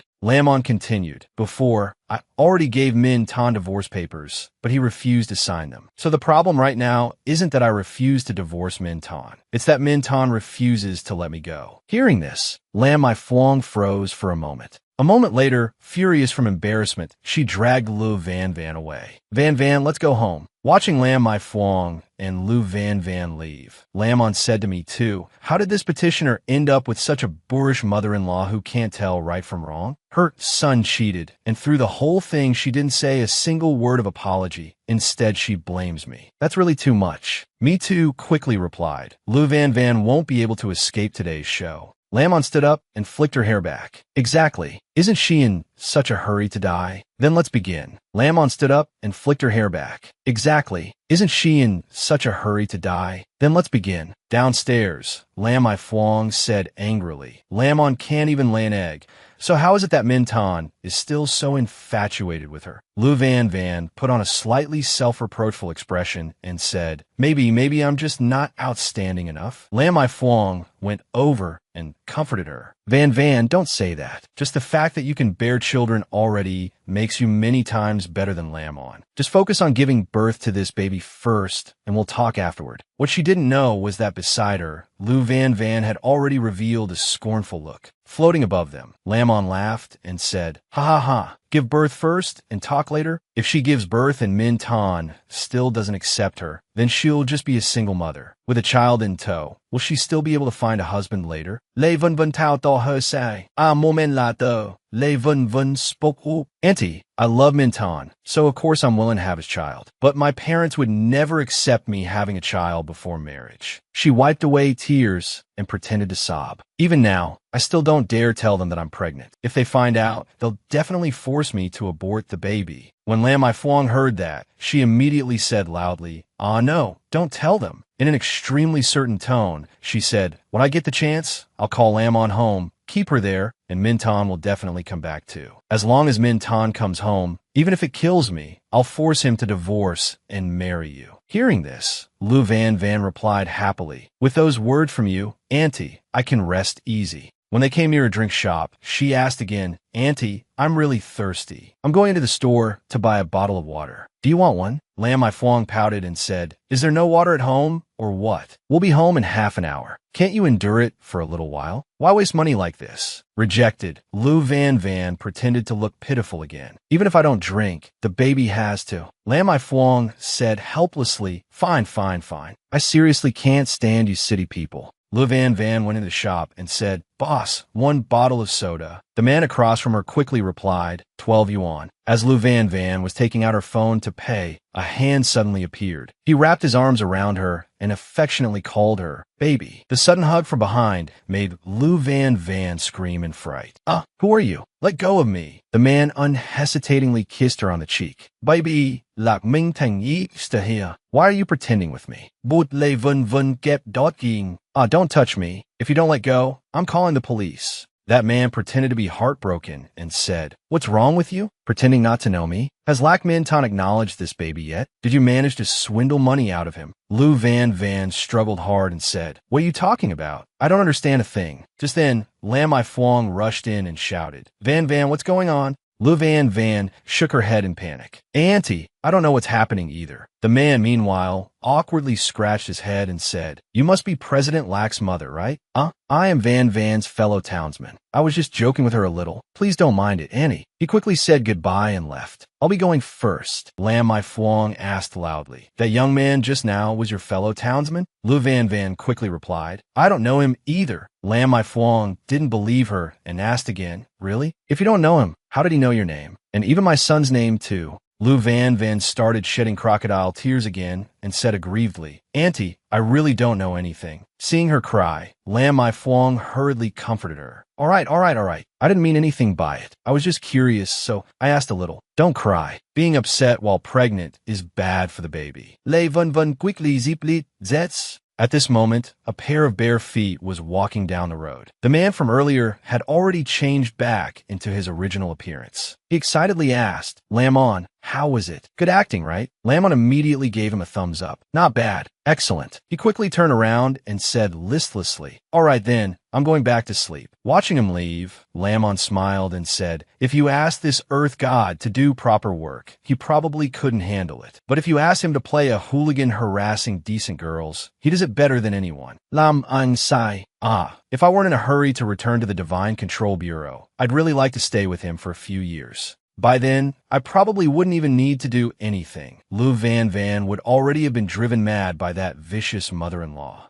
Wit la do, at lak ming tang shahom, lak ming tang shomota galet lamang. In a gentle voice, she asked, "Lamon, staying in a hotel all the time must be boring, right? Come home for a meal today. I want to have a heart-to-heart with you." Lamang viplit didi anzai. Me too exclaimed in surprise. Well, the mother-in-law is extending an olive branch. Lamon let out a cold snort. "You know perfectly well why she's calling me back." "What olive branch?" "She just wants to use me to get her son to come home sooner." Lam On's face darkened, and a calculating look appeared in her eyes. "But my opportunity has arrived, too." The sky was quite clear. A knock sounded at the door. Lac Minh Tana's mother went to open it. Seeing that it was Lamon outside, she smiled and said, Lamon, you're here. Come sit in the living room. Lunch will be ready soon." After entering the house, Lamon noticed that Lu Van Van was sitting on the sofa looking at her phone. She even seemed annoyed about something. Lamon couldn't be bothered with her. She put down her handbag and went into the kitchen with Lac Minh Tana's mother. Softly, Lamon said, "Mom, let me help you cook." Lac Minh Tana's mother was chopping vegetables, and she looked surprised to see Lamon come in to help. Standing beside her, Lamon calmly kneaded dough, while Lac Minh Tana's mother hesitated, then smiled. "Well, I've always said you're sensible." As soon as she finished speaking, she suddenly frowned, painfully rubbing her shoulder. Lamon asked worriedly, "Mom, is your rheumatism acting up again?" Lac Minh Tana's mother hurriedly answered, It's nothing. It's the rainy season lately, and I've been a bit tired recently too, so the rheumatism flared up again. I'll feel better after a little rest." Lamon took both of her hands and reminded her, "Mom, I told you before, something like this may not seem big, but it's not small either. Don't take it lightly." Lamon thought for a moment, then said to her mother-in-law, "How about this? Go back to your room, apply your medicine, and rest for a while. I'll make this meal." After saying that, Lamon took the apron off her and left her standing there in a daze. Lam untied the apron around herself and added, "Starting tomorrow, I'll come by once a day, cook all 3 meals for you, and then head back." Lakmintana's mother looked at her emotionally. Well, she unconsciously glanced toward Lu Van Van. It would have been better if she hadn't looked, because when she did, her brows furrowed tightly. Lu Van Van had finished with her phone and had switched to watching TV. Lakmintana's mother leaned close to Lamon's ear and whispered, "Just steam the buns. You don't need to watch them. Come into the room and help me apply the medicine." Lamon didn't understand what she was planning, but obediently agreed. "Yes, all right." Seeing the two of them mysteriously head into the room together, Lu Van Van stroked her chin thoughtfully. Then she tiptoed over to the door, pressed her ear against it, and eavesdropped. "Si her Lakmintana's lamang ang antao amo." I'm not senile yet. I can still tell who's good and who's bad. Sitting there and letting Lamon massage her shoulders, she confided in her. Lamon silently kept pressing her shoulders and listening. Lakmintana's mother bitterly recounted, "Lately, every time I ask Lu Van Van to do something, she uses the pregnancy as an excuse to refuse. She's the type that does nothing but eat and lie around. Not to mention, delivery workers are always bringing packages to pile up around the house. It's obvious she loves spending money." Filled with anger, she said, "What family could accept such a virtuous daughter-in-law?" Then Lakmintana's mother hesitated before continuing, "But among the 3 unfilial acts, having no descendants is the gravest. You and Mintan won't be able to have children in the future. It's not just that I wouldn't be able to answer to the ancestors of the Lak family. Even when Mintan grows old, he won't be able to answer to his father, right?" Lamon responded in a completely emotionless voice, "Yes, Mom, I understand." Inwardly, Lamon thought Lamai Phuong had spent her whole life in the countryside. With her old-fashioned, feudal way of thinking, carrying on the family line was the most important mission in a person's life. Suddenly, Lamai Phuong seemed to come up with an idea. She turned around, her eyes shining as she looked at Lamon. "What do you think about this? Let's just settle that woman, Lu Van Van, down for now. After she gives birth, I'll drive her away." The idea seemed so good to Lamai Phuong that she slapped her thigh. "Then you and Mintan won't need to divorce. The Lak family will have a grandchild, and everything will be solved. What do you think of this plan?" After hearing it, Lamon only frowned. Her face twisted as she looked at Lamai Phuong with disgust. This old woman couldn't possibly want her to praise such a stupid idea, could she? Even if she truly agreed to let Lakmintan raise another woman's child, would Lu Van Van agree? Could this old woman be any more selfish? As long as she was comfortable, she simply didn't care about anyone else's feelings at all. Lamai Phuong said excitedly, "The more I think about it, the better it sounds." Immediately, Lu Van Van flung the room door open without hesitation and quickly said to Lamai Phuong, "Auntie, the steamer is boiling." Lamai Phuong had no choice but to go out and check. "Oh, let me go take a look." Lam unfolded her arms, looked at Lu Van Van, and laughed loudly. "Ah, judging by that expression, you must have overheard what that old woman just said, huh?" Lamon leaned close to Lu Van Van's ear and whispered, "Killing the chicken after it lays the eggs, huh?" Lu Van Van glared at her angrily. Then she suppressed it and gave Lam on a contemptuous look. "So what? Do you think that old woman is sincerely thinking of you? In her heart, there's only her son and that unborn grandson." Lamon gave a cold smile. "But as for you, in her heart right now, your position really is a bit miserable." Lu Van Van rubbed her stomach and smiled. "No, you're wrong. As long as I still hold this child for one more day, as long as I hold the bloodline of the Lak family, you can't beat me." Lu Van Van let out a sinister laugh, then suddenly pretended to fall heavily to the ground, crying out loudly, "Ah!" Hearing Lu Van Van scream, Lamai Phuong hurriedly rushed in and anxiously asked what happened. Lu Van Van lay on the floor, crying while clutching her stomach and pretending to be in pain. Lamai Phuong nervously stared at her belly. "Oh my heavens, my grandson, my grandchild, is he all right?" Lu Van Van said, "Auntie, I'm fine. I just slipped and fell. It shouldn't be anything serious." Lamai Phuong frowned at her and reproached, "What's wrong with you? How could you be so careless? You were just walking on the floor, not wrestling." Lu Van Van put on a sorrowful look and stammered, "Well, Annie, actually it wasn't because I was careless. It was Sister On. She stuck her leg out and tripped me. That's why I fell." Lam An was dun. She had not expected Lu Van Van to be this shameless. As for Lamai Phuong, Her eyes went wide, and she shouted, "What?" She pointed at Lam-on and furiously said, "Lam-on, I didn't expect you to be this vicious. Fine, you can't bear children yourself, but you won't even let someone else bear a child for Minton." So angry that she could barely contain herself, she slapped Lam-on hard across the face. "Do you have to make sure our Lack family dies without descendants before you'll be satisfied?" Lam-on touched her burning right cheek and thought angrily. This old woman changed faces faster than flipping a page. Just as Levan had said, in this selfish old woman's heart, there was only her son and grandson. Everyone else, in her eyes, was nothing but some tiny worthless thing. Lam-on looked at the two of them coldly and replied, "Yes, I'm vicious. I can't stand watching someone else bear a child for Minton." Lam-on straightened up and said confidently, "As a wife, how many women can accept their husband having a child with another woman? And how many women can accept sharing their husband with someone else?" Lam-on spoke until Lam-I-Fuang had no words to refute her. "Or is it because father died young that you can't understand what it feels like to have your husband's love shared by another woman? If back then you had given birth to a daughter, and now your daughter ended up in the same situation as me, would you gladly accept it and think it all perfectly natural? Or would you be furious and storm off to teach Lac Minton a lesson?" Lam-I-Fuang was visibly shaken and frightened by what she heard. Lam-on glared at her indignantly. "I was raised by my parents too. Why must I be forced to accept another woman carrying my husband's child? If I refuse, does that make me vicious?"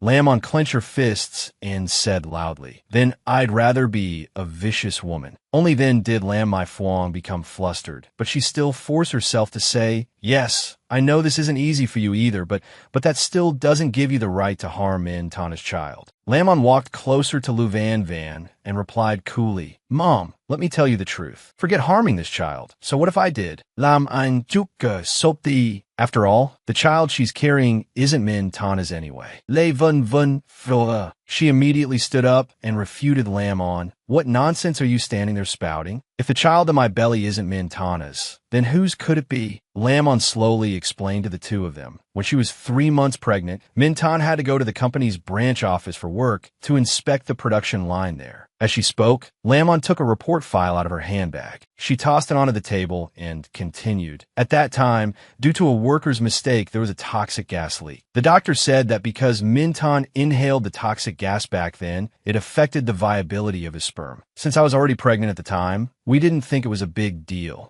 But when Luvan said she was pregnant, I found it suspicious and kept an eye on it. So I took Minton's sperm to the hospital for another test. Now I have the test report to prove it." Lam-on enunciated every word clearly. "The survival rate of Minton's sperm is 0. Minton's sperm test report lay silently on the table. Lam-on crossed her arms and looked at Luvan with a smile. "Then I can't help being curious. More than half a year ago, Minton already lost the ability to father children. So where exactly did this child of yours, not even 4 months along, come from?" Le Vun Vun Philda. She was so bewildered that cold sweat poured down her face. Luvan couldn't believe it. She lunged for the test report, repeating over and over, "Impossible, impossible. There must be something wrong with this report. This baby is definitely Minton's. It has to be." Stunned, she flipped through the pages one by one, staring at the results. Lam-on let out a cold laugh. "Look carefully. There's even the hospital seal on it."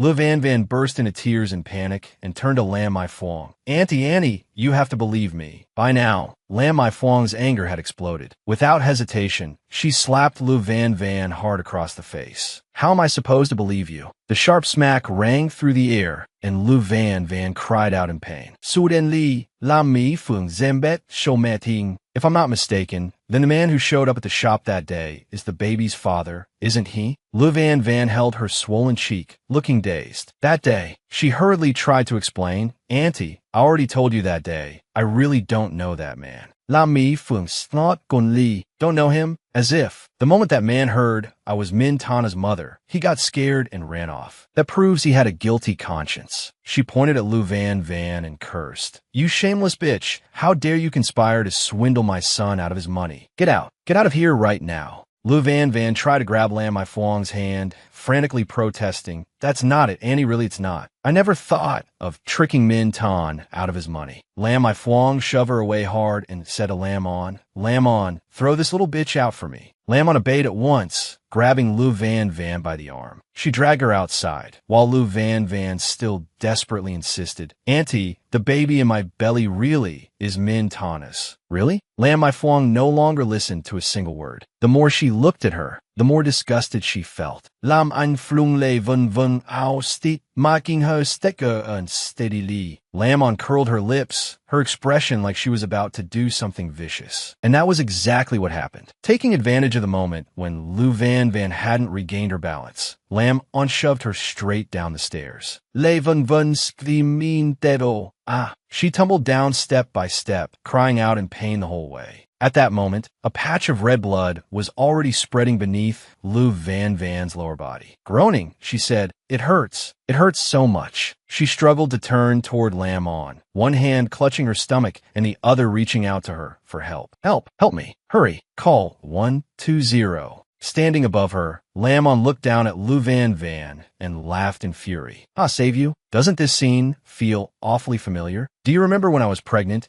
and you threw away my phone? She looked at her and smiled brightly. Oh my, now that I think about it, it really is amazing. Half a year ago, you barged into my home and caused my miscarriage and left me unable to have children anymore. And half a year later, something happens to you right in front of my house, and now you get to experience the pain I felt back then. Tell me, isn't this retribution? There were bruises on Lu Van Van's face. She was stunned by Lam On's words. Lam On walked down the stairs to her, reached out and lightly touched her face, whispering, The only difference is I experienced all of that inside the home of the man I love. As for you, you can't even get through the door. Lu Van Van lowered her head, not daring to meet Lam On's eyes. Lam On didn't care much, either, and turned to go back inside. Inside, she found Lam I Fuang covering her face and sobbing. Lam Ang Aven Smai. Then Lam On curled her lips into a smile and thought to herself, this selfish old hag has finally come to her senses for once. At the hospital, the doctor stood by Lu Van Van's bed and announced, Miss, I'm sorry to inform you. Because you were brought in too late, the fetus remained inside your body for too long, so the baby could not be saved. And in the future, you will no longer be able to become pregnant. Hearing the first thing had already shocked Lu Van Van. Only after the doctor left did Lam On slowly walk over to Lu Van Van. The sound of her high heels clicked through the room. Click, click, click. Coldly, Lam On asked, So, you finally felt the pain I felt back then, haven't you? Lu Van Van looked up at her. The patients in the neighboring beds gasped in surprise when they saw Lam On. Who is that girl? She's so beautiful. Is she her family? Le Vun Vun Sha Fai Dakan. She pointed straight at Lam On's face. The other patients around them all exclaimed and started whispering among themselves. Oh, so this girl is the mistress? Then she really deserves it. Mistresses who destroy other people's families deserve to die. Hearing those words, Lu Van Van cried in humiliation and lowered her head. Lam On didn't mind adding more.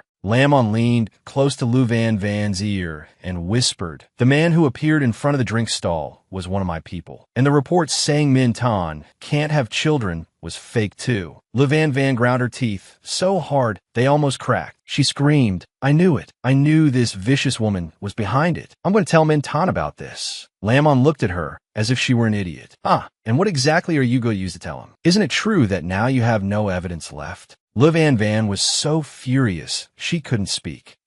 No sooner had she finished speaking than Lu Van Van's parents came running in from afar. Her father called out anxiously, Van Van, where's my daughter? Then he hurriedly asked her, Van Van, why are you in the hospital? Lu Van Van was so shocked that she stammered, Dad, Mom, why? Why are you two here? Lam On seized the chance to speak in a wrong tone. Uncle, Annie, your daughter was pregnant with my husband's child, but unfortunately she miscarried. Please take care of her. Lu Van Van's father jolted in shock, his heart hurting so badly he had to clutch his chest. Ignoring his pain, Lu Van Van's father turned and slapped her hard across the face. You shameless thing. You actually went and became someone's mistress. I'll beat you to death. The loud smack echoed through the room. Before Lu Van Van could even react, she had already been struck. Her father grabbed her by the hair and cursed. You've made the whole Lu family lose face. He beat her until blood trickled from her mouth. Terrified, she admitted her fault. Dad, I was wrong. Lu Van Van tried to protect her head, pleading over and over, "I know I was wrong, Dad. Please stop hitting me." Standing outside the door and watching the scene inside, Lamon gave a cold laugh.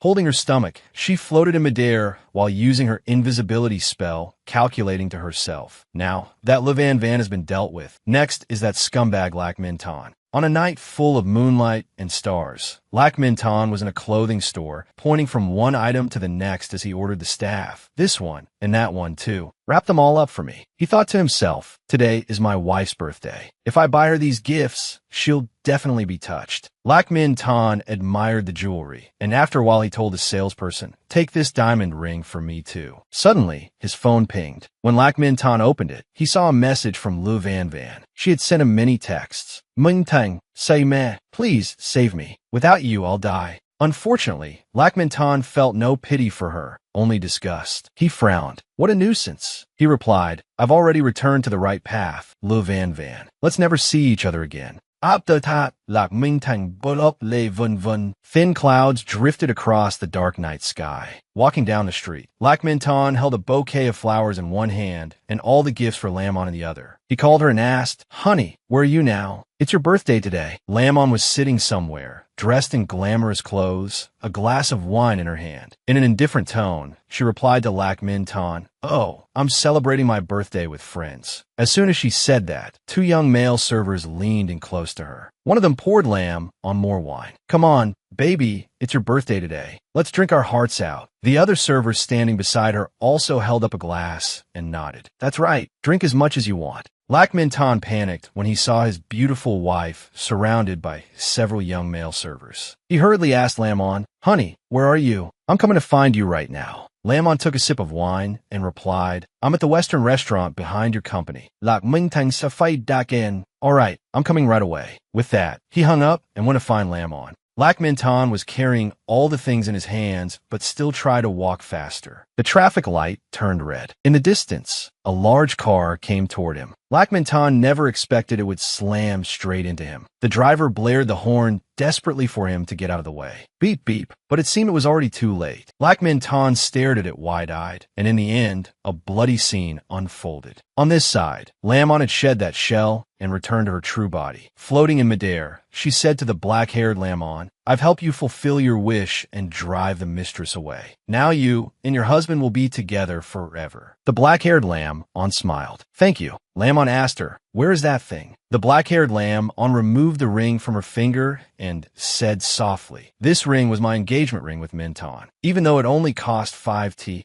But this was Minh most sincere love for me." After saying that, the black-haired Lamon placed the ring in Lamon's hand. "Lam-MANGAI fi smai. Then enjoy the happy life I've created for you." After speaking, she turned and left. After returning to Minh and Lamon's home, Lamon muttered to herself while cooking, "Minh, today I made all your favorite dishes." She set the food on the dining table, then took out 2 bowls as well. Lamon called out loudly, "Minh, come out and eat." Dinner under flowers and candlelight, with all those delicious dishes, looked so tempting. Seeing that Lac Minh still hadn't come out, Lamon gently chided, "Honestly, I've been calling you forever, and you still won't come out. Do you really want me to come invite you personally?" Lamon walked into the room, then came back out with both hands pushing a wheelchair. She sighed, "Really, there's nothing I can do with you." The person sitting in the wheelchair was Lac Minh. His face was stiff and expressionless, like his soul had left him. Lamon pushed him to the dining table and asked, "Look, I made all these dishes just for you. What do you think?" Lamon rested her head against his and gently caressed his face. "Minh, now you can never leave me again." Lamon smiled in a terrifying way, saying each word slowly and clearly. "We'll live happily together forever." At that moment, magnificent red palaces appeared in the sky amid encircling white clouds. Warm sunlight streamed down, creating a beautiful scene, and a shimmering rainbow appeared, making it even more breathtaking. Below was a giant rock supporting those palaces that was the divine realm. Peach blossoms drifted and swayed in the wind. It truly was a heavenly paradise. A celestial being surrounded by pink light descended through the air with a black cat. Approaching the palace palace gates where two maidservants stood. Then the celestial transformed into a brilliant pink fox with sleek fur and many tails, walked up to the maidservants and asked, fairy sisters, has your venerable one returned yet? They replied, not yet. Her cheerful mood immediately turned gloomy, and she lowered her head and said, oh, so the venerable one still hasn't returned. If I'd known, I wouldn't have rushed so much. The black cat smugly said, you should feel lucky the venerable one hasn't returned yet. Otherwise, she would definitely find out that you've been using the identity of the Lord of Fate to swindle people everywhere. Those words made her so angry, she wanted to claw him from behind. She stepped forward and said, what do you mean, swindling people everywhere? Me too. Do you have to put it so harshly? I'm just taking on part of the venerable one's work. Me too kept talking while teasing her, leaving her furious and helpless. Taking on the venerable one's work? For what I've seen, every time the venerable one fulfills a supplicant's wish, she never takes anything from them. What you're doing is called abusing your power. Suddenly, the voices of the palace maidservants rose from outside the gate. The venerable one has returned. Venerable one Unuak has returned. She turned her head to look back. Outside, clouds drifted in the sunlight, and a brilliant golden palanquin descended, the veils around it fluttering in the wind. As it was about to land, everyone below saw it and chattered excitedly as they ran outside. I want to see the venerable one. I want to behold the venerable one. When the palanquin came down beneath the palace, radiant light shone from within, leaves fluttered in the wind, and all the palace maidservants crowded around to catch sight of the venerable one. A beautiful hand gently lifted the curtain of the palanquin, and a figure stepped out, golden light glowing all around, with a cold and aloof face. The maidservants were entranced by that beauty and couldn't stop staring. They said, oh wow, venerable one Unuak is so handsome. That's right. Every step venerable one Unuak took seemed to leave a radiant glow behind, making the palace maids utterly spellbound. They could only stand there staring, hearts practically shining in their eyes, screaming, venerable one Unuak. Then a voice called out from somewhere, venerable one. The cold face looking ahead turned slightly as the venerable one's pet came running swiftly past the palace maids, leaped forward, and cried out brightly, venerable one. As she ran closer, Unuak reached out to catch her in an embrace. She threw herself into that hug and clung on tightly, unwilling to let go, wanting only to be held. The venerable one stroked her forehead, and only after Lamon had called venerable one 3 times did Unuak reply, you really are a clingy little thing. Did you miss me that much? The palace maids nearby were so jealous they were practically fuming. Some even bit their handkerchiefs at the sight. They probably wished they could be held like that too. Lam ein ansua, lam ein mitzvenarin one thodet. Venerable one Unuak then took out a candied hawthorn skewer and held it in front of her. I bought you tanghulu. Come, let's go back to the palace and eat. Her eyes lit up instantly, and she replied, yes. When Unuak and Lamon went inside, the palace maids left outside were truly furious. Their eyes practically red with rage, as if they wanted to burn everything down, but there was nothing they could do. Lamon then sneered, humph, a bunch of gaudy, ugly women, and you still dream of seducing the #1 male god? As if you're worthy. The Palace of Divine Destiny was a breathtaking courtyard touched by a faint drifting breeze. Light poured over the place, clouds floated overhead, and lofty mountains rose in the distance. It was a wondrous place, with golden light appearing everywhere. Venerable one Unuak stepped in with 2 pets, and me too said, it's time to eat. I'm eating now. Unya gasket lamang, aventa du eating, anyi, wagenli petting her. Over there, the little cat had already started eating. Lamon looked up, thinking to herself, eat? After completing the wish of the petitioner, I already gave me 2 all my food for the week. At this point, I might as well eat dirt. Then she said to Venerable one Unuak, Ani won't eat. Hearing that, Unuak held out the candied hawthorn and said, then have the tanghulu instead. But she refused it and answered, Ani doesn't want tanghulu.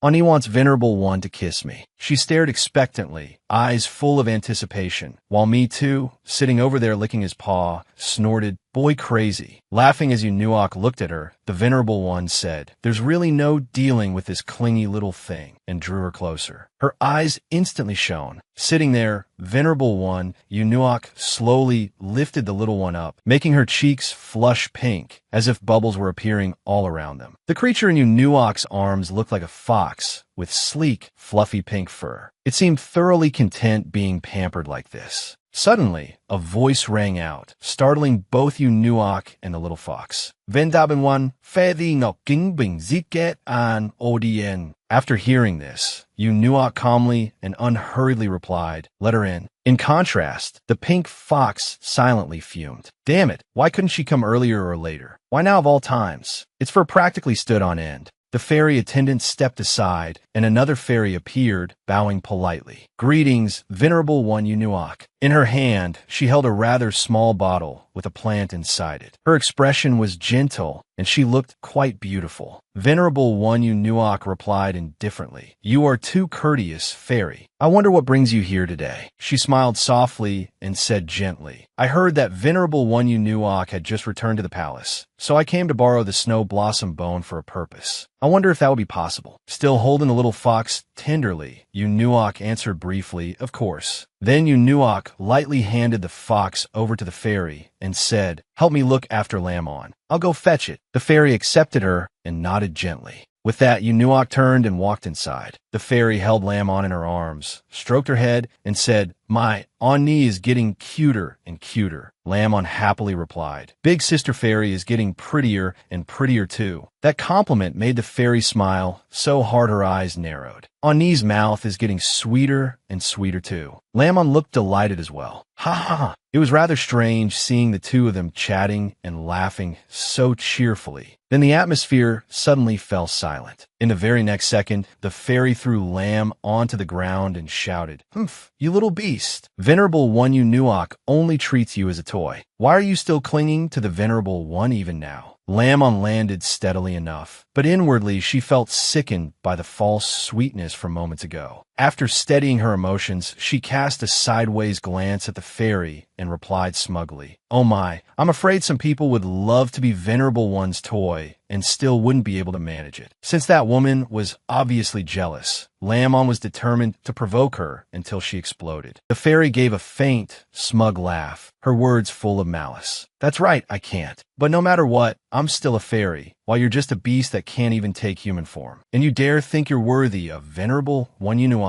Those words frightened Lamon so badly she could not speak. Directly touching a nerve, they made her emotions erupt. She sprang up and bit hard into the fairy's hand. The fairy was so startled that she screamed, "Ow, that hurts." Lamon then jumped down, opened the portal door, and went through it, leaving the woman behind still crying out in pain. She arrived before the divine Emperor Dethin. The cruel words the fairy had just spoken seemed to pierce deep into her heart, and it throbbed endlessly with pain. Her mind could not stop thinking about them. Looking miserable, she slowed as she approached the great gilded bronze cauldron. She braced her front paws lightly against the rim, ears drooping, her whole body dejected. Then suddenly a loud voice rang out, "Lamon." She instinctively turned around and blurted out, "Great God Dethin." The ancient divine beast Dethin had lived for over 1,000 years. It had existed since Pangu first split heaven and earth apart. Even the form of this great deity was extraordinarily unique, and the aura emanating from him was equally unusual, dignified, imposing, and cold. In ancient times, he had been the sole mount under the Creator God, the God who created this world and possessed the power to hear the sounds of all living things. But after more than 1,000 years, during the great war between the heavens and demons, the Creator God had exhausted his primordial spirit to shield all living beings. In the end, his soul scattered, leaving only his soul mount, Dethin, behind in this world. To honor the Creator God's immense contributions, and also out of fear that another heavenly demonic war might break out, the gods established the Divine Bureau of Control to ensure the safety of the people, and Dethin became the noble and awe-inspiring symbol of that bureau. When great god Dathin appeared, Lammon drooped from tail to fur, her voice low and sorrowful as she said, "Great god Dathin, I've already collected the two most precious items from the petitioners and placed them into this gilded bronze cauldron." She paused a moment before continuing, "If I gather enough of them, will I really be able to obtain a human form?" Great god Dathin replied solemnly, "Of course, as long as you collect enough of the petitioner's most precious possessions and place them in this cauldron for refinement, you will immediately obtain a permanent human form." Lammon was listening attentively when a certain bell suddenly rang out. The moment she heard it, she brightened again. That's the sound from the palace of divine destiny. It seems someone is praying. It was the alarm bell that sounded whenever someone came to make a wish, and Lammon's duty was to collect the most valuable possessions of the petitioner in hopes of one day attaining human form. Her face instantly looked far more alive after hearing it. She was overjoyed. Back at the palace of divine destiny, Mitu and Lammon in beast form stood before the fate-altering machine, a machine that only chose kind-hearted people who had done good for 10 lifetimes to become petitioners. On the machine appeared the image of a young man whose sorrow was impossible to hide. Lammon in beast form seemed already familiar with such scenes. Calmly, she said to me too, "So this is the petitioner for this mission?" Lammon stepped into the fate-altering machine first, and without even turning her head, said to me too, who was still standing behind her, "Me too, let's go." Seeing that, Me too quickly entered as well, passing through the gate into another dimension. Mitu and Lammon walked along an illusory path, chatting as they went. Excitedly, Lammon said to Mitu, "At last, this time I can possess a male body." Mitu did not seem very interested and simply replied coldly,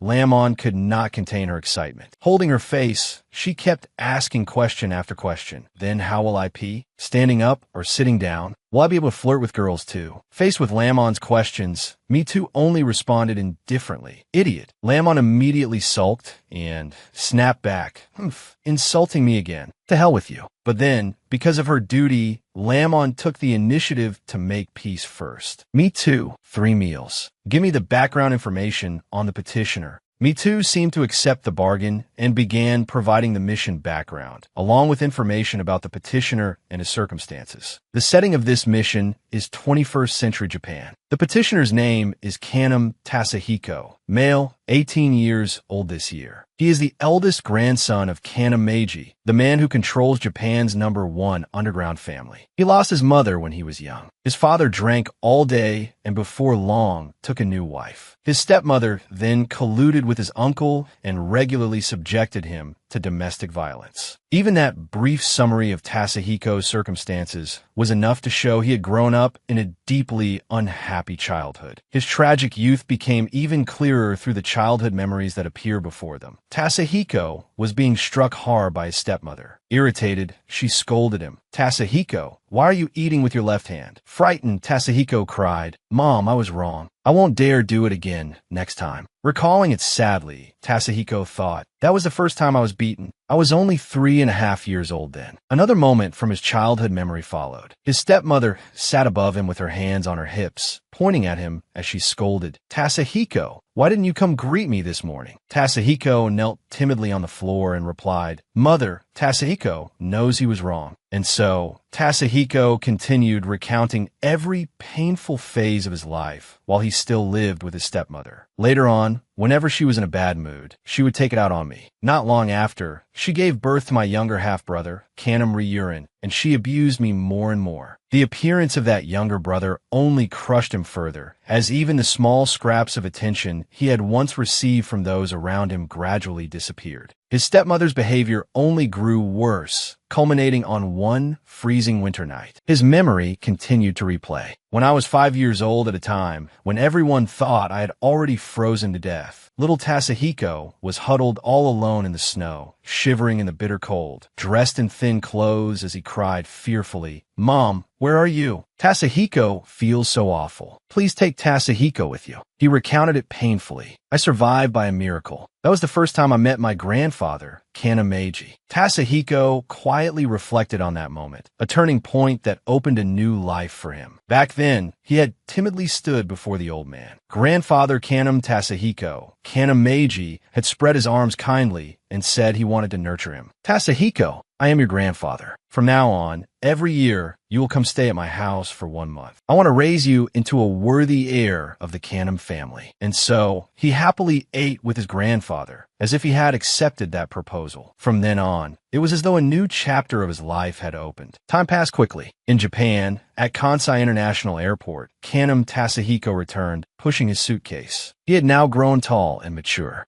and yet his feet hesitated as if he did not want to move forward at all, remaining rooted in place. His eyes stared blankly ahead, his brows knit tightly in fear and reluctance. The girl walking in front of him seemed to notice something was wrong, and she turned back to look at him, still standing there in a daze. As it turned out, she was Canham Tasahiko's housekeeper. Confused, she asked, "Young master, what's wrong?" Tasahiko then said timidly to her, I don't want to go home. I want to go back to England. Though he had grown up, the unforgettable memories of his childhood still made him fear his homeland itself, to the point that he hesitated upon returning. The housekeeper was startled for a moment, but then regained her stern expression and said firmly, "Young master, Master Meiji's dying wish was that you would become the next head of the Canham family. You must return." Tasahiko's mind wavered when she mentioned his grandfather. That's right, it was grandfather's dying wish. Grandfather devoted his whole life to raising the Canham family to the #1 position. I absolutely cannot let him down.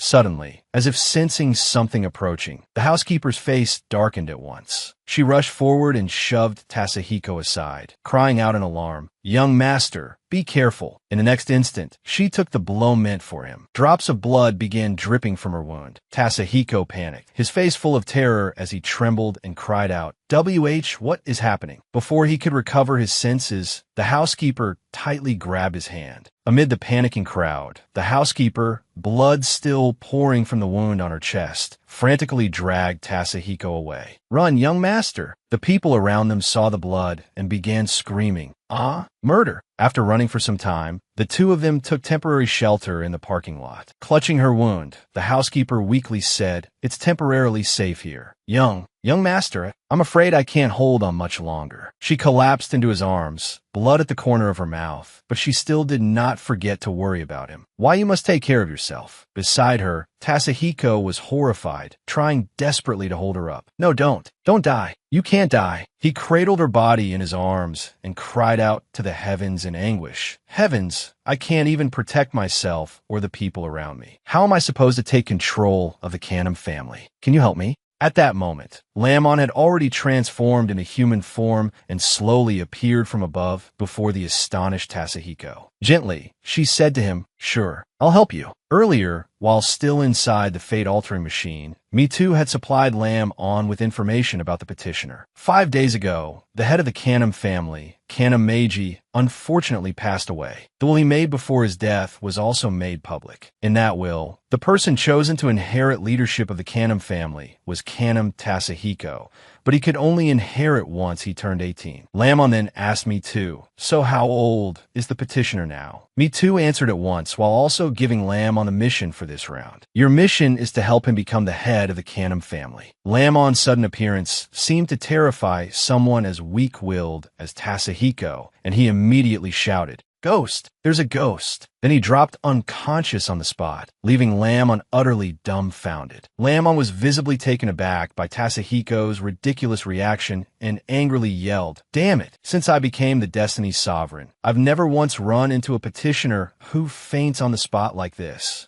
At that moment, Lam-On was surrounded by a stream of golden light as she slowly floated toward the unconscious Canham Tasahiko. Raising her brows, she hesitated and muttered, "This guy really is useless." But right after she said that, a large hand suddenly clamped tightly around Lam-On's throat. That hand belonged to Canham Tasahiko. As he choked her, he lazily said, "Hey Sao, who are you calling useless?" Furious at being grabbed by the throat, Lam-On clutched his hand and cursed. "What the hell is this?" Is this bastard schizophrenic? At that moment, beside her, Me Too in beast form was shocked. An immortal spirit? Then the cat continued. The petitioner currently has an immortal spirit protecting him. Most likely, after this life ends, he'll be able to ascend directly to immortality. Hearing that, Lamon spoke up. An immortal spirit? An immortal spirit is the stage when a mortal is on the verge of ascending into an immortal. A spirit body will automatically form inside them to protect them from harm from the outside world. Once the body falls into a sleeping state, the immortal spirit will appear to protect it. Because she had just heard something she never expected, she frowned and stared at him blankly. At that moment, golden streams of light surrounded Lamon. She gripped his hand tightly and, with a startled look, exclaimed, "No wonder he's been harmed so many times since he was little and still survived. So he had an immortal spirit protecting him all along." Right then, the immortal spirit inside Kanam Tasahiko grabbed her by the throat and lifted her up, frowning in annoyance. "Hey Sal, I'm talking to you." Seeing his attitude, Lamon struggled furiously. Even though she knew this bastard was in his immortal spirit protection state and not acting on his own thoughts. Looking at that arrogant expression, she still thought, isn't he being way too aggressive? It seemed the immortal spirit inside Kanam Tasahiko had struck Lam on right in her pride. Enraged, she kicked him straight in the body and cursed. "Who the hell are you calling a sow?" After taking her kick head on, that immortal spirit took off his glasses and sneered, "Yeah." With a provocative expression, the immortal spirit residing in Kanam Tasahiko's body brushed back his hair and cast Lam on a contemptuous glance.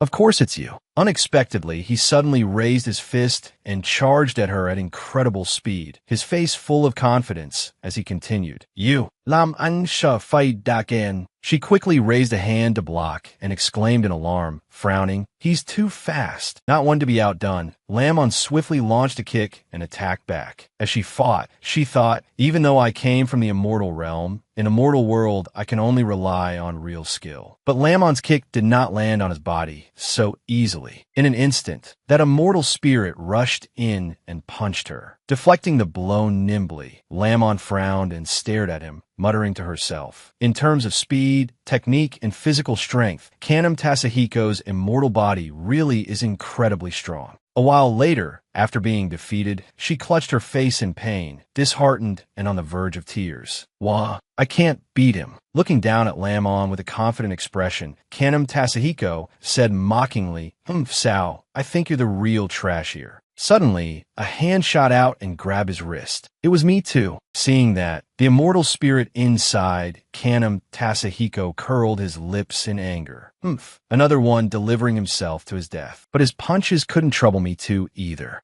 Not only that, Me Too easily landed a blow on Kanam Tasahiko's body and knocked him down. "Nice one, Me Too." Outside the fight, when Lamon saw that bastard getting hit, she cheered happily. "Hit him. Smash his mouth in." Seeing the worried, frightened look on Kanam Tasahiko's face under Me Too's punches, she stood there and shouted confidently, "My fighting skills are stronger than those of mortals. But even if there were 10 of me, I still couldn't beat Me Tuesday. This time, you're definitely done for." Punch after punch struck him directly, making his face go pale with pain. Damn it. After taking the blows, the immortal spirit flipped backward in an arc and flew off. Just then, golden light suddenly burst out around Kanam Tasahiko's body. At that moment, the immortal spirit frowned and said, "This idiot is about to wake up. We'll continue next time." The golden streams of light gradually faded, and Kanam Tasahiko's body fell. After the fight, Lamon hurried over anxiously and asked, "Me Too, are you all right?" Without a scratch, Me Too slipped his hands into his pockets, looked toward Kanam Tasahiko, and replied, "I'm fine." As soon as she heard the answer she wanted, she quickly walked over to him. While summoning a purple spell, Lamon said, "That's good. Then I need to get to work too." But the instant that purple light touched Kanam Tasahiko's head, his body suddenly formed a protective barrier and blasted her away. Crying out in pain, she exclaimed, "Ow!" Seeing that, Lamon clutched her head and wailed, "What now? Just my luck. I kindly came to help a petitioner fulfill his wish, and not only did I get beaten up for no reason, now I can't even enter the petition petitioner's body. A huge lump had already swollen up on her head. Standing beside her, Mitu looked at the situation and said, "His immortal spirit has probably classified you as a dangerous threat, so it won't allow you into his body." Holding her head, Lamon asked in confusion, "If his immortal spirit is already that powerful, then what does he need me for?" The questions in her mind spilled out one after another. When he was little and being abused, why didn't the immortal spirit come out and deal with it? Me Too promptly explained, when he was a child, his immortal spirit hadn't fully matured yet. It can only sense major danger. Also, the petitioner's immortal spirit can only manifest when the petitioner is unconscious. Hearing all that, Lamon frowned, clenched her fist, and said angrily, "Humph. When it was beating me, it acted all high and mighty, but when it came to other people, it hid away just fine." Just then, Kanam Tasahiko slowly opened his eyes and woke up.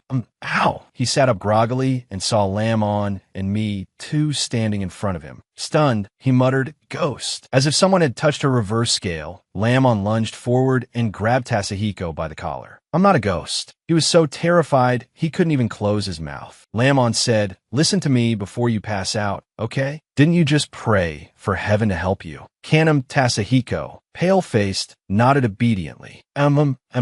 With a fierce expression, Lamon said, "I'm the one heaven sent because you called for help." Tasahiko grew even more frightened and repeated the one word he thought fit best, "Ghost." After shouting that, he turned to run, and Lamon became even more furious, practically ready to burst into flames. Pointing at his face, she cursed, "Damn you, I'm a deity, not a ghost. I came here to help you." Tasahiko gradually calmed down, though a trace of fear still remained on his face. He said, "You're a deity? You came to help me become the head of the Kanam family?" Looking at him, Lamon fell helpless and couldn't even be bothered to get angry anymore. Looks like he finally got it. "That's right," Tasahiko asked. "Then how are you going to help me?" Lamon rubbed her chin as she observed him. "We have to take this step by step. Right now, if my primordial spirit form stays in the mortal world too long, it will consume my immortal energy. I need to quickly find a body to stay in." She thought, the petitioner's body can't be used right now. As she was thinking, she noticed a blood-covered, unconscious woman lying nearby.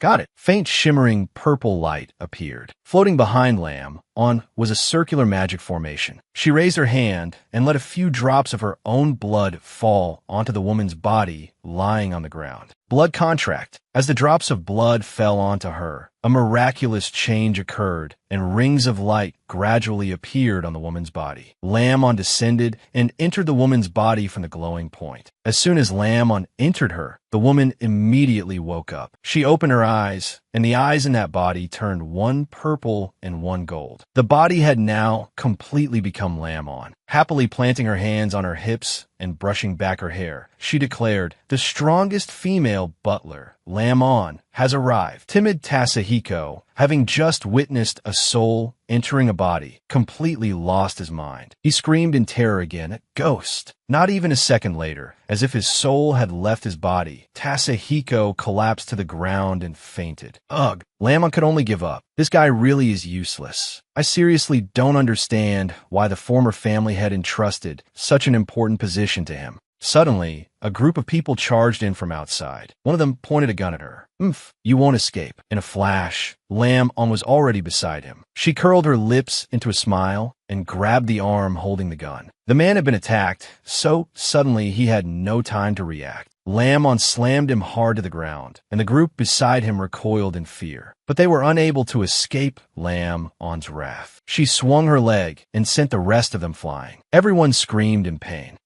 It didn't take long for Lamon to finish them all off. They were all sprawled on the ground unconscious, and even if any woke up, they wouldn't be able to move. Dusting off her hands, she said, "My combat skills aren't bad, right?" Me Too stood with his hands on his hips. "You can handle a bunch of amateurs, sure." The hell? Who said that? But then she remembered how she'd been unable to beat that immortal spirit and had cried pitifully, so she let it go.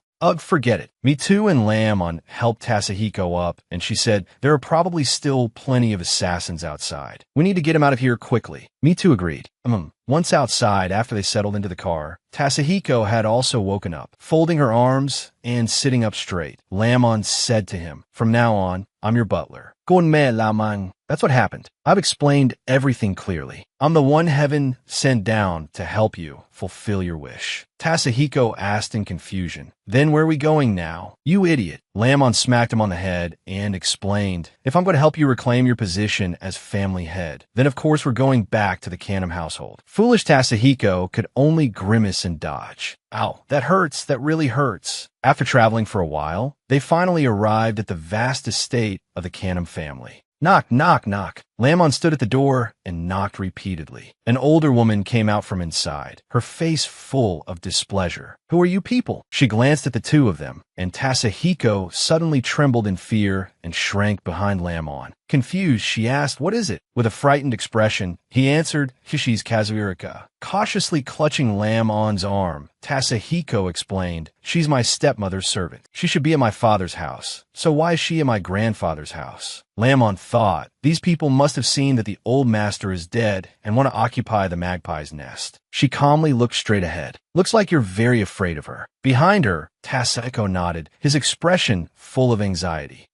When I was little, she used to beat me a lot too. Lamon gave a cold smile, her expression turning somewhat wicked as she stared at the woman. It's fine. I'll help you hit back. The moment she finished speaking, she smiled and raised her leg, kicking hard into the woman's stomach and sending her flying. The woman had no time to react and could only let out a shrill scream. She crashed heavily on the floor. Ow! Rika cried in pain. You people, guards, there are outsiders causing trouble at the Canham house. Clutching her stomach, she shouted loudly and pointed at Lamon and Tasahiko. Hearing her cry, a group of young men carrying sharp, long swords rushed out from inside the house. Holding Tasahiko's hand, Lamon strode forward boldly. Without the slightest fear, she looked at them and asked, Outsiders. Lamon held out a hand to introduce him. The future head of the Canham family is right here. Let's see who dares lay a hand on him. Tasahiko was startled by her words. Surrounded now by people carrying swords and blades, the only thing he could feel was terror, so intense he was sweating. But when the group heard what she said, they immediately sheathed their swords and said cautiously, The young master has returned. It's a young master. The servants bowed respectfully. Young master. Seeing that no one was holding swords anymore, Tasahiko also breathed a sigh of relief. Phew. The old woman from earlier got to her feet, clutching her stomach, still wearing a haughty expression. Oomph. So what if the young master has returned? I am currently the butler of the Canham household. Even if the young master has come back, he can't go around hitting people at random, can he? Lamon said bluntly, if you're the butler of the Canham household, then that kick just now was exactly what you deserved. Lamon pressed her with an imposing tone. The young master returned under the orders of the previous family head, NAMA-MANGAI, to inherit the family business. Yet you, as butler of the Canham household, didn't send anyone or any car to the airport to receive him, and instead the young master was ambushed by assassins. What exactly are you trying to do here? The woman lowered her head and hesitated. Well, without waiting for her explanation, Lamon pointed at a nearby servant. You tie up Kazuhirika for me. From now on, you are the butler of the Canham household. The young man said nervously, that doesn't seem to follow the rules. Rika laughed smugly.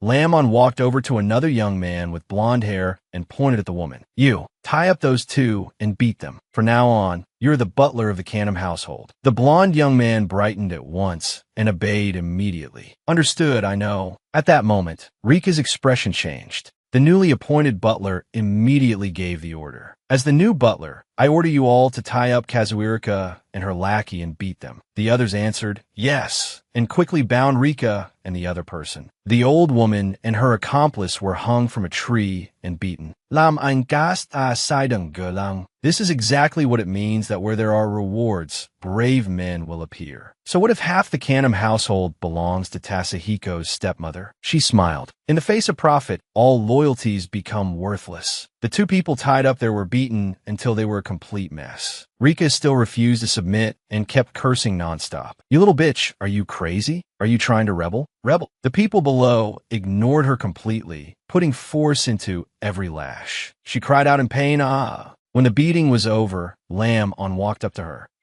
Rebel? Who's rebelling against whom? This is the main house of the Canham family. The young master is about to become the master of this place. So how can that be called rebellion? She glared. The young master's words are imperial decree. If he says someone is to be favored, then that person may be favored. Conversely, if the young master wants someone dead, then that person must die. To warn everyone in the main house, Lamb-on gathered them all together and announced, "Listen carefully. From now on, there is only one voice in the Canham family, and that is young Master Canham Tasahiko. If anyone dares oppose the young master's orders, they will be treated as targets for a manhunt." She shouted loudly. "Did you hear me clearly?" The group replied in unison. Yes. Once everything was settled, Tasahiko squeezed her shoulders and said admiringly, "Sister Lamb-on, you're amazing." With smug satisfaction, she lifted her chin and basked in his reverence. Nothing much.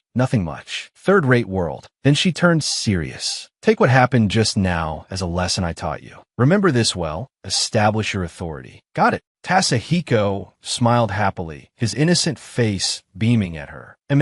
I'll remember." Looking at him, Lamb-on felt a trace of pity. He had been abused by his own family since childhood and had long since lost all dignity and authority. If he wanted to inherit the position of family head, then the first thing he had to do was reclaim that lost authority. As the two of them were chatting happily, a woman suddenly approached from somewhere. "Oh my, 6 years without coming home, and now that you've just returned, what a grand show you're making." Tasahiko's expression changed immediately. Hearing someone arrive, Lamb-on also turned to look. Tasahiko anxiously called out, "Rumiko Hinata." Lamb-on observed her. So this Rumiko Hinata must be his stepmother. The woman named Rumiko Hinata immediately spoke in a domineering tone. "Tasahiko, you've certainly grown up, haven't you? You see your mother and don't even bow." Tasahiko became timid at once and bent his knees to kneel. "Mother!" But before his knees could touch the ground, Lamb-on reached out and held him up. Helping him to his feet, Lamb-on looked at the stepmother with a faintly angry expression. "If I remember correctly, you are only the master's concubine, not the young master's birth mother."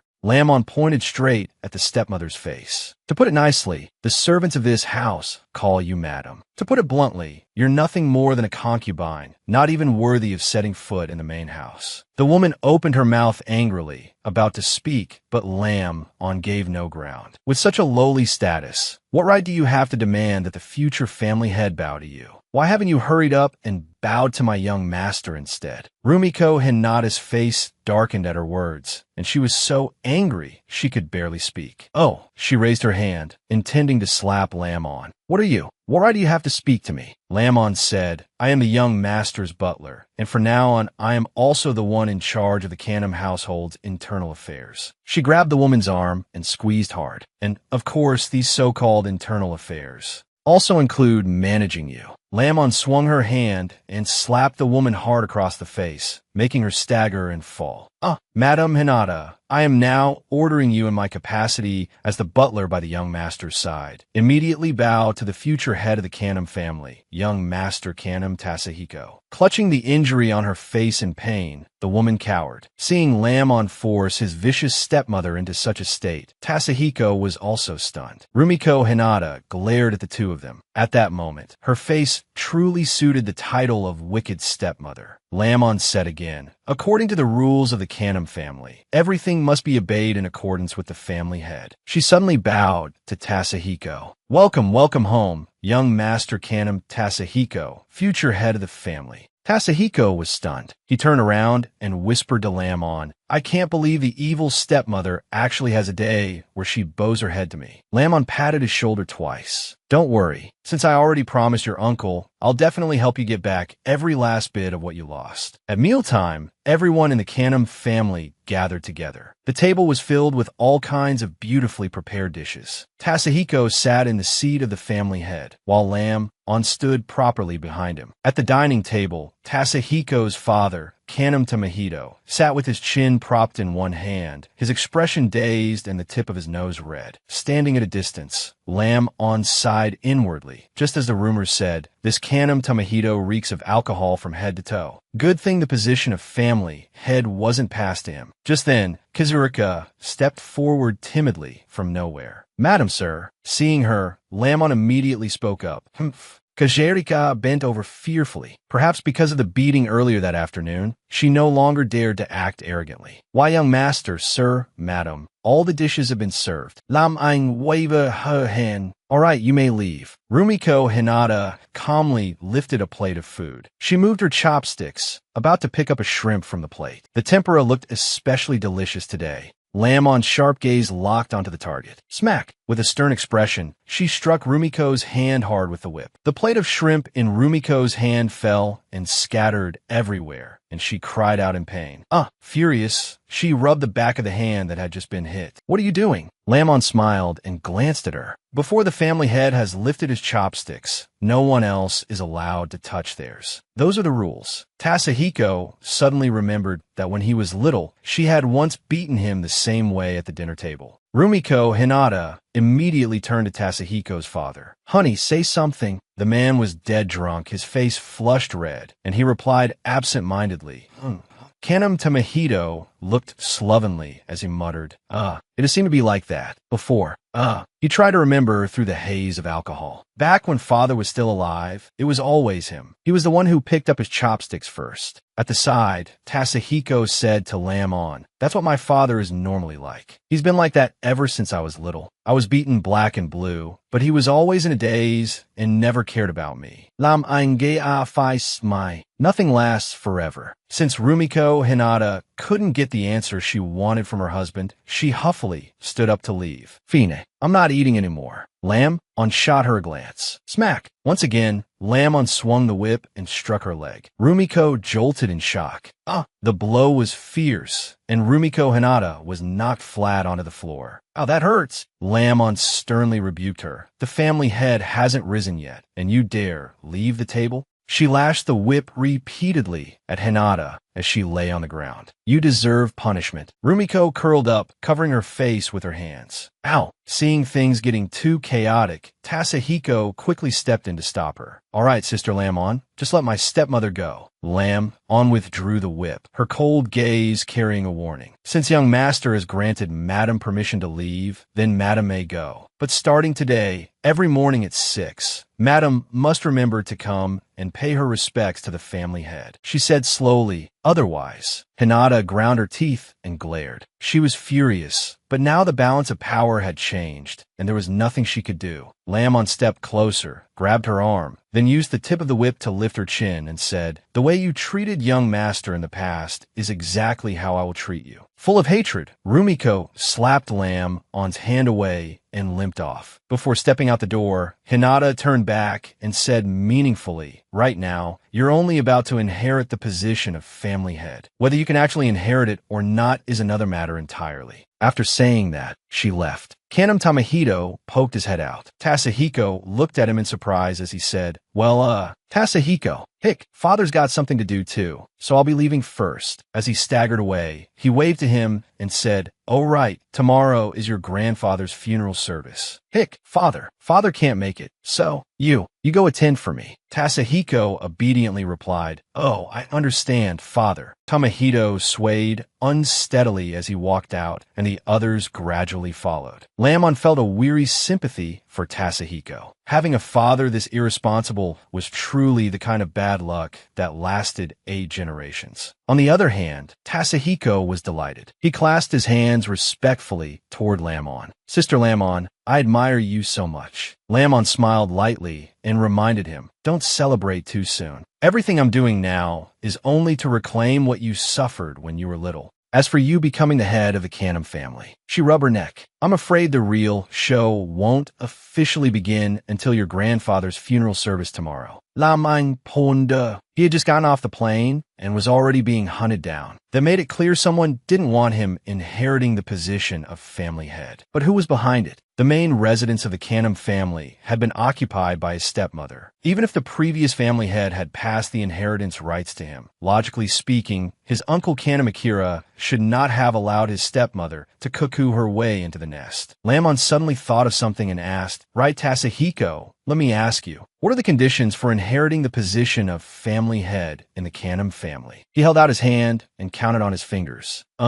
Grandfather's will, the support of the clan elders, and also the seal of authority of the Canham family. It's kept in an extremely exquisite wooden box. She continued investigating. Your grandfathers will already clearly states that the position of family head is to be passed to you. As for the elders, that could be dealt with gradually. Tasahiko was so happy he practically bloomed. She asked further, where is the seal of authority now? He said, I don't know. I didn't ask. Lam ein was ha the feet. Damn it, something that important, and you didn't ask where it was? She grabbed Tasahiko by the shoulders and shook him. Then let me ask you this. If you don't have that seal, can you still inherit the position of family head? She shook him until his head spun and his vision blurred. Probably not. Lamon flew into a rage and ordered, if you know you can't, then why aren't you hurrying off to find out where the seal is? Tasahiko immediately ran off. Igriegages. But the very next second, he came back looking blank and asked, then, who should I ask? Lamon was so mad, she was about to explode. She gripped the whip tightly in her hand, poised to strike. You really are going to drive me to death. Sensing things are going badly, Mitu immediately poked his head out to look. Then he instantly transformed into human form and tightly held Lamon back. Angrily, she pointed the whip at Tasahiko. Me too, don't stop me. Today I'm going to beat that brat to death. Me too remained calm, as if he had seen this many times before. Calm down. If the one making the wish weren't like this, why would they need you? Tasahiko took the chance to turn and flee. Lamon sat down and grumbled. Even so, he doesn't have to be this foolish. With that puppy dog look of his, he'd be perfect as some rich woman's pretty boy. But as the head of an underground family, he's miles and miles away from that. Lamon's expression suddenly turned sly. She looked at me too meaningfully. Forget it. If the seal is the key to the position of family head, then it's bound to appear soon enough. Let's just wait and see. At 6 the next morning, in the main hall of the main residence, everyone gathered for Tasahiko's grandfather's funeral rites. He walked into the great hall, with Lamon following behind him. The moment people saw him, they respectfully greeted him. Good morning, young master. His stepmother Hinata said coolly, good morning, Tasahiko. He looked at her, silently recalling how, when he was little, he had been scalded with boiling water for failing to pay his respects to his stepmother. The wheel of fortune had turned. Now it was his stepmother's turn to pay her respects to him. This was all thanks to Sister Lamon. He spoke up, good morning, everyone. If there's nothing else, then please go about your business. The others bowed respectfully. Yes, young master. He then said to his stepmother, Mother, why are you still here? Do you need something from me? She replied, this main residence should belong to the family head. You're about to inherit the position of family head. Today, your father and I want to move back to the house we lived in before. Hearing this, Tasahiko was overjoyed. He thought to himself, great, in just one day Sister Lamon has already driven my stepmother away. Amazing. Yes, he was about to happily agree when Lamon touched his shoulder from behind. Smiling, she said, Madam Hinata, although you are young master's stepmother, even if you did not give birth to him, you still raised him. Young master has not seen you for a long time and misses you dearly. I think young master certainly would not wish for you to move out. Isn't that right, young master? She turned and asked him with a smile. Tasahiko didn't understand what was going on, but obediently nodded. All right, that's right. Lamon continued. Young master is the successor to the Canham family head. Since young master does not wish for madam to move out, then I think madam should not move out. Wouldn't you agree? Though irritated, Rumiko still had to accept it. I understand. I'll return to my room first. After stepmother Hinata left, Tasahiko asked Sister Lamon, why did you keep my stepmother here? Wouldn't it be better to let her go? Me too, in beast form and cradled in Lamon's arms, answered, of course it's so she could be buried with you. Tasahiko's face twisted in terror. Huh? Be buried? Buried with me? Why you two? Are you planning to kill me and my stepmother? Me too flared up. Gur, don't stop me. I want to claw this idiot to death. Lamon said calmly, forget it, forget it. Have you already forgotten what you told me yesterday? She looked at Tasahiko seriously. You were hunted at the airport because someone wants to stop you from becoming the head of the Canham family. Right now, the enemy is hidden while we are exposed. So we can't rule out the possibility that your stepmother wants to help your younger brother become the heir and send people to kill you. I'm keeping your stepmother here, because with her beside you, the assassins won't dare act rashly. Tasahiko remained calm. But my younger brother can't inherit the position of family head. Why not? Lamang asket, he explained. According to the Kanam family's ancestral rules, the heir must be at least 18 years old. Otherwise, the person in power is chosen according to family standing. Lamang was supit. So that means if you can't inherit the position of family head, then your younger brother also has no right to inherit it, while your uncle and your father do? Tasahiko answered, that's right. Lamon frowned slightly as she thought it over. Even so, they still couldn't rule out the possibility that Rumiko Hinata had tried to kill him for the sake of that drunken husband of hers. Of course, his uncle was even more suspicious. While Lamon was deep in thought, Tasahiko suddenly spoke. Sister Lamon, it's almost time. Let's hurry and attend grandfather's funeral service. She looked him up and down. You're not planning to go there looking like this, are you? He looked down at himself, then back at her, utterly confused. What's wrong? Lamon silently counted the problems in her head. Thick glasses, rustic clothes, hair sticking up everywhere like some shut-in geek. One look, and anyone would know he was an easy target for bullying. She strode over aggressively and grabbed his wrist, determined. Today was the first time he would appear before everyone as the future family head. If he showed up looking like this, then he could forget about ever gaining a foothold in the Kanam family. Lamon dragged him away. Come with me. Tasahiko panicked. Where are we going? For your complete makeover, she said. Lamon hurriedly grabbed Kanam Tasahiko by the hand and marched off while declaring loudly, follow me. He asked in alarm, where are we going? To give you a total transformation. At the villa where Kanam Meiji's funeral service was being held, some stood silent, some cried, and the whole place was wrapped in grief. Suddenly, a group of people walked in. Akira, please accept our condolences. Akira turned around, repeatedly bowing in thanks. Uncles, all of you are elders who helped my father build our power. Thank you for your concern for me. He looked around and didn't see Tamahito, so he asked, where is your elder brother Tamahito? Hinata hesitated before answering, my husband. He had something to do and couldn't come.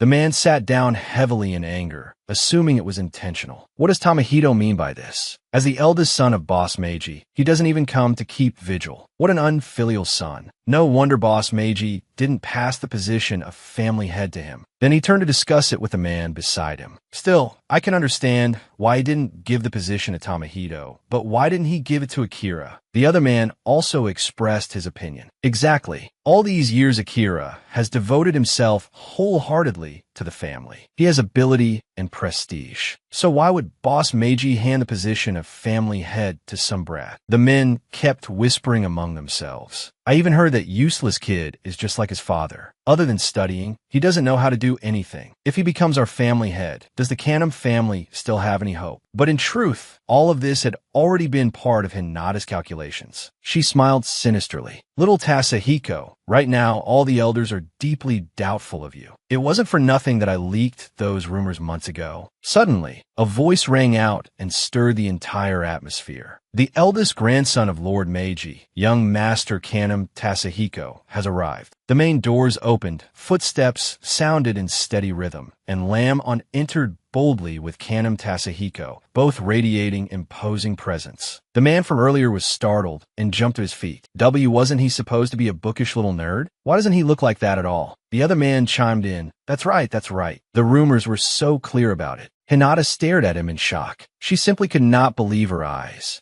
How did he become like this? Things had gone exactly according to Lamon's plan. She smiled. Dazzled, aren't you? It wasn't for nothing that she had put in so much effort taking care of him. The first thing she did was take him for a new haircut. After that, they went to an ultra-luxury suit shop to choose clothes. Lamon carefully picked out the most handsome, most imposing, and most immaculate suit for him. She also didn't forget to warn him. In a moment, no matter what you see, you are absolutely not allowed to smile. If other people don't take the initiative to greet you, then you're not allowed to greet them first either. Understood? He replied happily. Yes, understood. Lamon even carefully prepared a pair of glasses for him. Also, remember this clearly for me. You have to maintain a lofty expression that makes other people feel like they can never reach you. Tasahiko found it strange, but he still agreed. He did exactly as Lamon instructed. When one person came over to greet him, he simply walked past. When another stepped forward to greet him, he also walked straight past, ignoring him completely. Seeing that Tasahiko had gone a little overboard, Lamon was stunned. I told you to keep up a cold expression. I didn't tell you to act like nobody was worth your notice. You're overdoing the act. But what she didn't know was that Tasahiko was severely nearsighted and couldn't make out anyone clearly at all. He kept walking and walking until he slammed his head right into the coffin. Only then did Tasahiko realize it. He clutched his head in pain, while the people around him burst out laughing, seeing him as a bumbling clown. "Vive l'âme ein Stutt over,"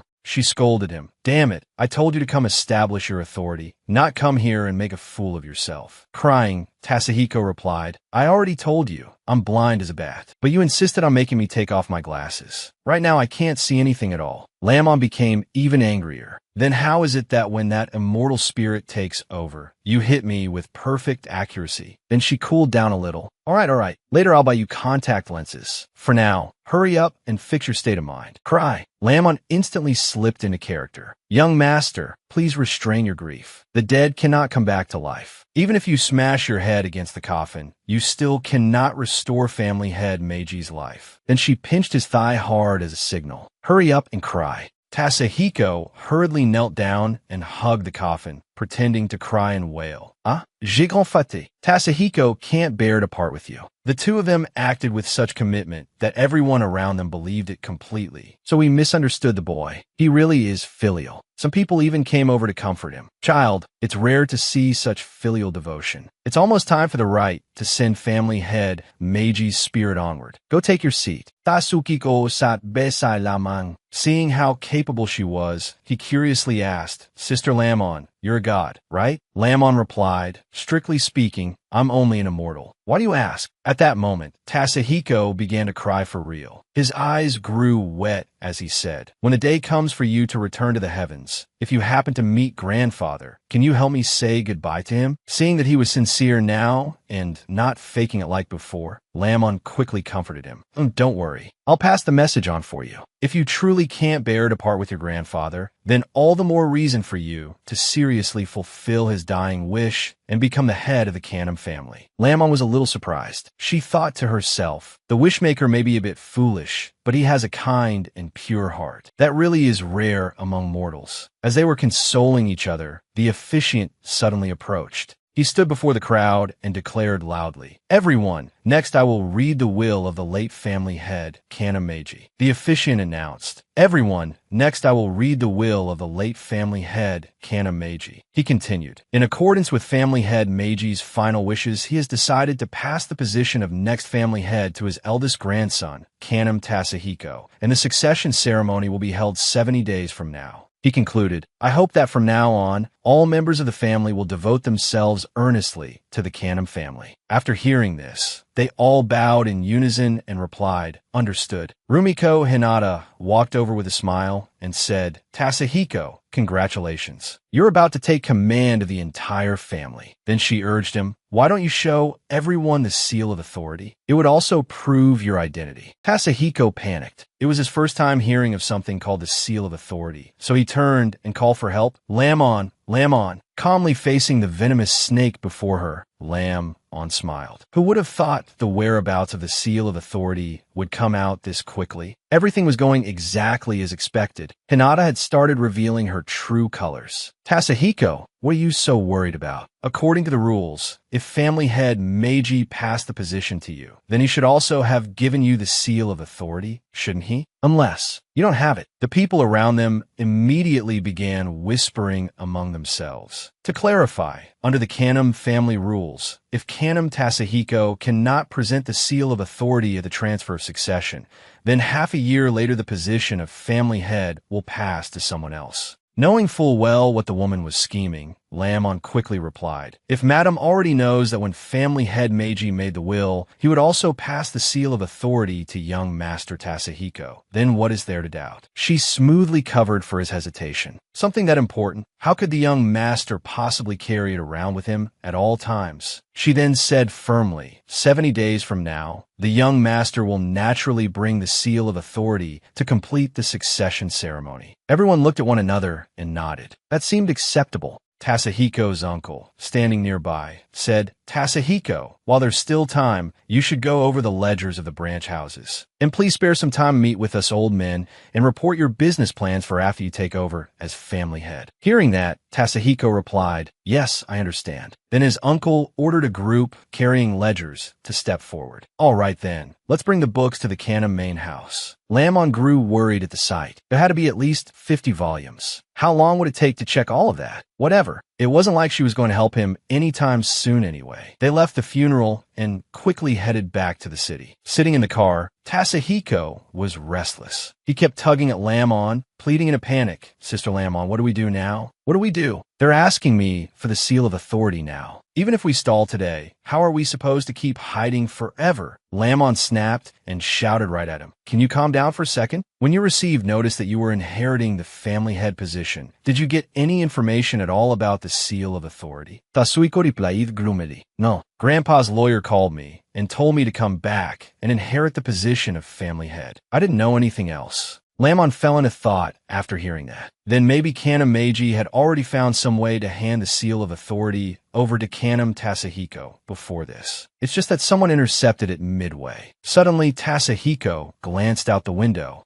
and spotted the figure of a pretty girl walking by the roadside. He blurted out, Lin Tu, Lam Ein Thou Wen. What Ling Tu? Her pretty face came into view, along with the two neatly tied buns on top of her head. Lamon still asked, who is she? Tasahiko explained shyly. Lin Tu is my uncle's adopted daughter. She's the girl I like the most. She's really cute. If Sister Lamon were even 1% as cute as her, that'd be great. His words made Lamon explode. Even the little black cat shook its head, as if to say he was asking to die. Furious, Lamon immediately struck Tasahiko with a palm. The force of her punch practically sent his jaw flying. Rubbing his cheek, Tasahiko stupidly asked, why did you hit me? Lam Ein Ferleu? You can think I'm not cute, but you shouldn't say it out loud. Suddenly, their car crashed into some mysterious black vehicle. Tasahiko and Lamon sat dazed in the car. What happened? She immediately opened the door. Let me take a look. Then Lamon climbed onto the roof of the car, only to see several other vehicles surrounding them. It had clearly been a deliberate collision.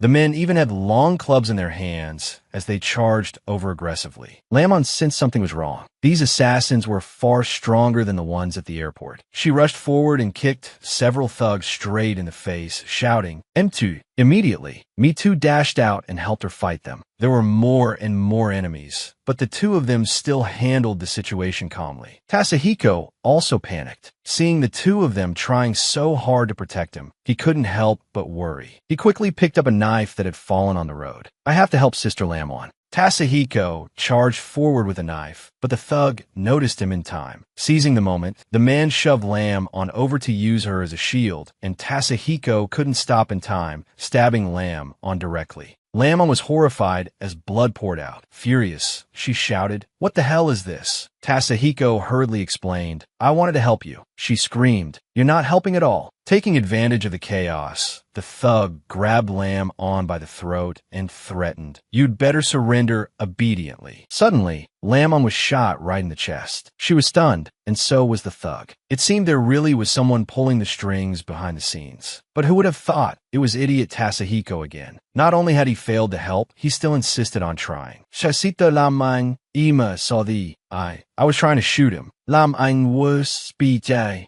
She turned to look at him and gave him a surrender gesture, as if to say, you really are. Lamon collapsed to the ground, having lost too much blood. Meanwhile, Me Too leapt up, holding two large rifles. He opened fire for both sides. No matter how many thugs there were, once they got hit, they all scattered and fled. After dealing with them all, Me Too landed back on the ground. Sang Lam Ein Phone, Tasukiko Hudit Auvergving, Sita Lamang. Are you okay? Lamon's soul had already left her body. She cursed Tasahiko with all her might. Thanks to you, my soul's been knocked right out of me. Then she started to head back to heaven, but Tasahiko quickly grabbed her hand. Sister Lamon, where are you going? Lamon angrily shook him off. Don't say another word. I can't handle your mission anymore. I'm going back to the divine realm. Tasahiko panicked. Sister Lamon, don't go. I was wrong, I'm sorry. Lamon suddenly turned around, patted him on the head, and looked almost like a fairy descending to earth. No, you weren't wrong. I was. I shouldn't have been arrogant enough to think I could help a useless wreck like you when the position of family head. Tasahiko was stunned. The word useless echoed in his ears. Lamon's eyes widened as she looked at the boy before her. She held out her hand, one finger raised as though she wanted to point something out, but then she silently listened as Tasahiko said, "That's right. I really am too stupid." As he spoke, he lowered his head, looking wronged and genuinely miserable. Tasahiko remembered everything from his childhood. The mocking faces, the teasing, the way it had haunted him all this time. It was a trauma from childhood, and he confessed to her, back then, when I was bullied like that, all I could ever think of was running away. But he still tried to tell her about the one light in his life. The grandfather who loved me most is gone now, and I still didn't dare come back to Japan. He spoke of his own cowardice. Tasahiko lifted a hand as if to adjust his tie, though there was nothing to fix. He just didn't know what else to do with his empty hands, his head still bowed. His glistening eyes on the verge of tears said, "I clearly wanted to help you fight that assassin, but I ended up hurting you instead." He blamed himself. A piece of trash like me really isn't worthy of being the head of the Canham family. Then Tasahiko solemnly bowed his head. Still kneeling, he said to Lamon, "Sister Lamon, you've really worked hard these past few days." She only listened without responding. He continued, "I hope that from now on, you'll always be happy and never run into a useless burden like me again." After saying that, he raised his head. Tears had already fallen, but he still forced a smile. Lamon was moved too. She looked at him with a tender, gentle gaze. She thought to herself that after everything he had been through since childhood, the fact that he had still grown into a kind person really wasn't easy. She pitied his fate. Then she thought further. Maybe he simply wasn't suited for the position of family head, but that didn't mean he was useless. That was her judgment. With that thought, Lamon walked over to the kneeling Tasahiko. She took off his glasses and wiped away his tears with her hand, caring for him like an older sister, even gently comforting him. "All right, stop crying." Then she warned him, "Remember this, Tasahiko. From now on, you must not let other people casually call you useless anymore." She said it without thinking, never knowing those words would stay with him far into the future. She said firmly, "You are not useless, understand?" He had just had his tears wiped away, but now he was overwhelmed again. Blushing and happy, he only softly replied,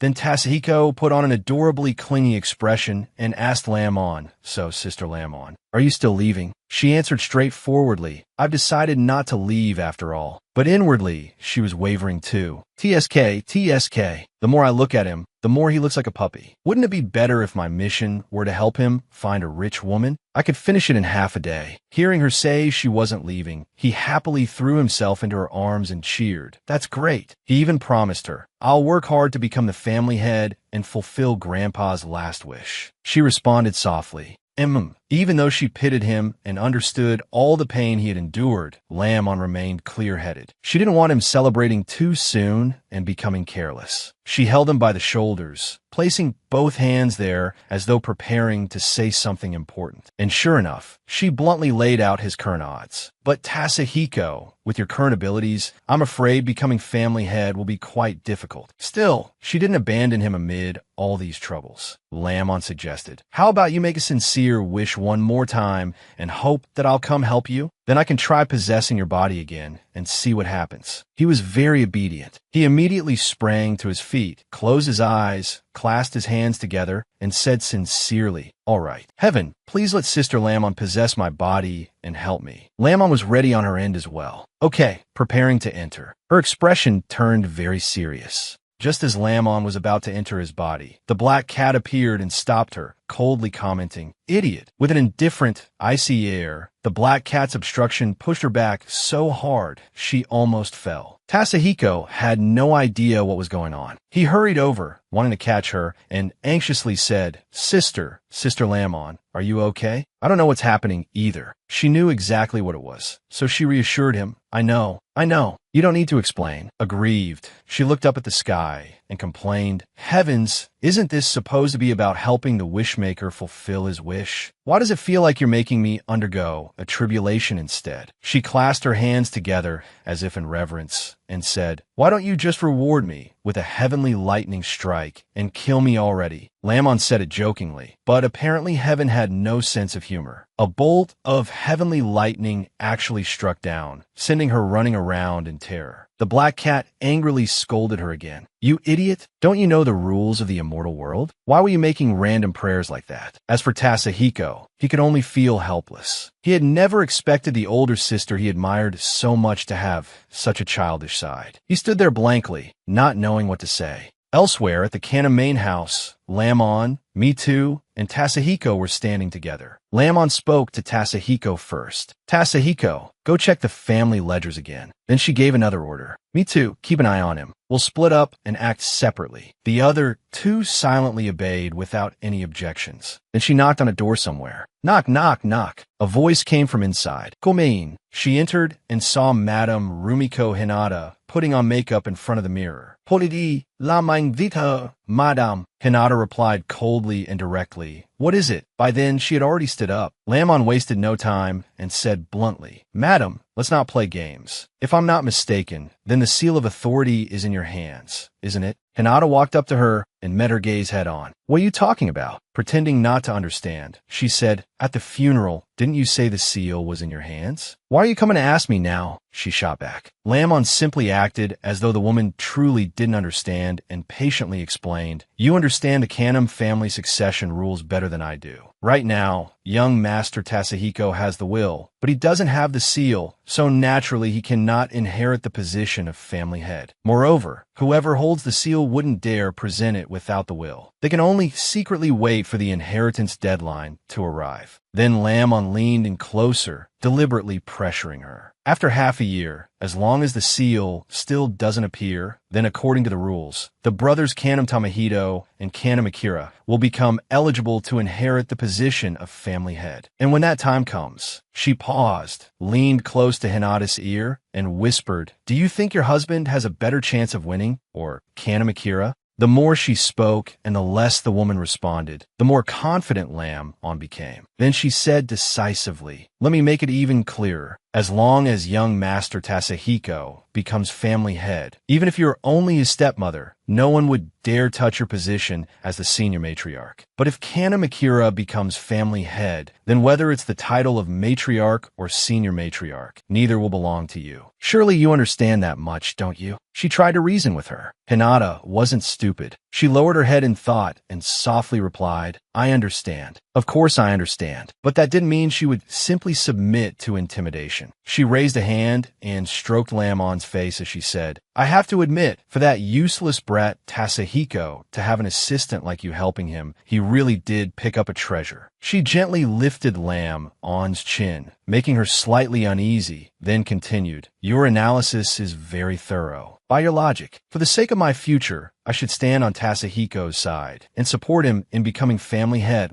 She gave a soft, inexplicable laugh. Then Madame Hinata's expression turned truly vicious. Revealing her real face, she grabbed Lamon by the chin and said, "If I dare stand in the way of that useless Kanam Tasahiko becoming family head, then of course I already have a foolproof plan." The certainty in her voice made Lamon uneasy. After leaving the room, Lamon kept thinking, still irritated, and muttered, "Damn it, what kind of foolproof plan could make her willing to give up wealth and status just to stop Tasahiko from becoming family head?" Then she thought of the woman's son and judged the situation. Her biological son isn't qualified to become family head. Her husband is even less capable, and on top of that, he's unpopular. At present, Rumiko Hinata basically has no one she can rely on. If she's doing this, then she's clearly trying to drag both the broken jar and the wishmaker down together. In the end, only NAMA-MANGAI would benefit. As soon as she thought that, it was as if she realized something. Could it be that she and NAMA-MANGAI, realizing something suspicious was going on,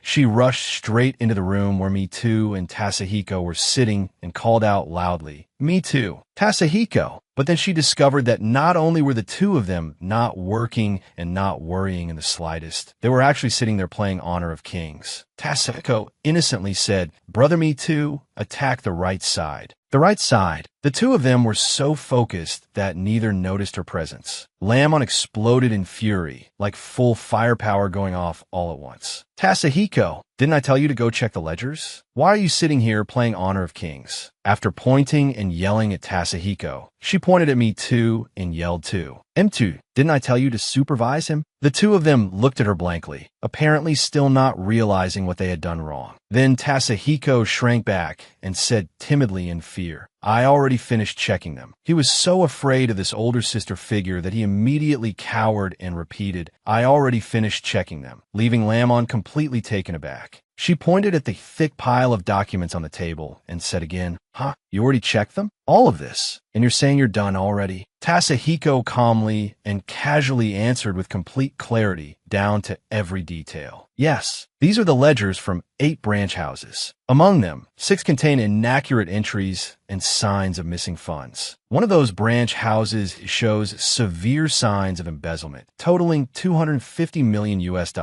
He said all of that, even though he had only worked for a short time, leaving her stunned. Lamon had doubted Tasahiko's ability because, after all, he was new, and he spent all day calling himself useless. She had even thought part of his brain really worked that way. So, if she asked Me Too, is he planning to fix it himself? He answered calmly, he figured it out on his own. Hearing that confirmation, she was utterly shocked and blurted out, "No way. Seriously? Is he a genius?" She had only said it casually to praise Tasahiko, but Me Too confirmed it. I just checked his IQ. His IQ is 230. It's even higher than Einstein's. He said it with such a straight face that she believed him even more. Lamon stared at him in shock, eyes wide, mouth hanging open. Tasahiko, on the other hand, remained incredibly calm, as if there were nothing strange about it at all. Outwardly, Lamon stiffened and said nothing, but inside, she was exploding. Oh my God, in the immortal realm, Einstein is the smartest scholar there is, and this kid's IQ is even higher than his? Are you kidding me? She still couldn't quite believe it. A boy everyone thought was stupid was actually a genius? No, not just a genius, but a genius among geniuses. Lamon forced herself to calm down, sat down, and continued talking, though she still sounded rushed. Even saying his name made her voice tremble. "Tasahiko, then let me ask you this.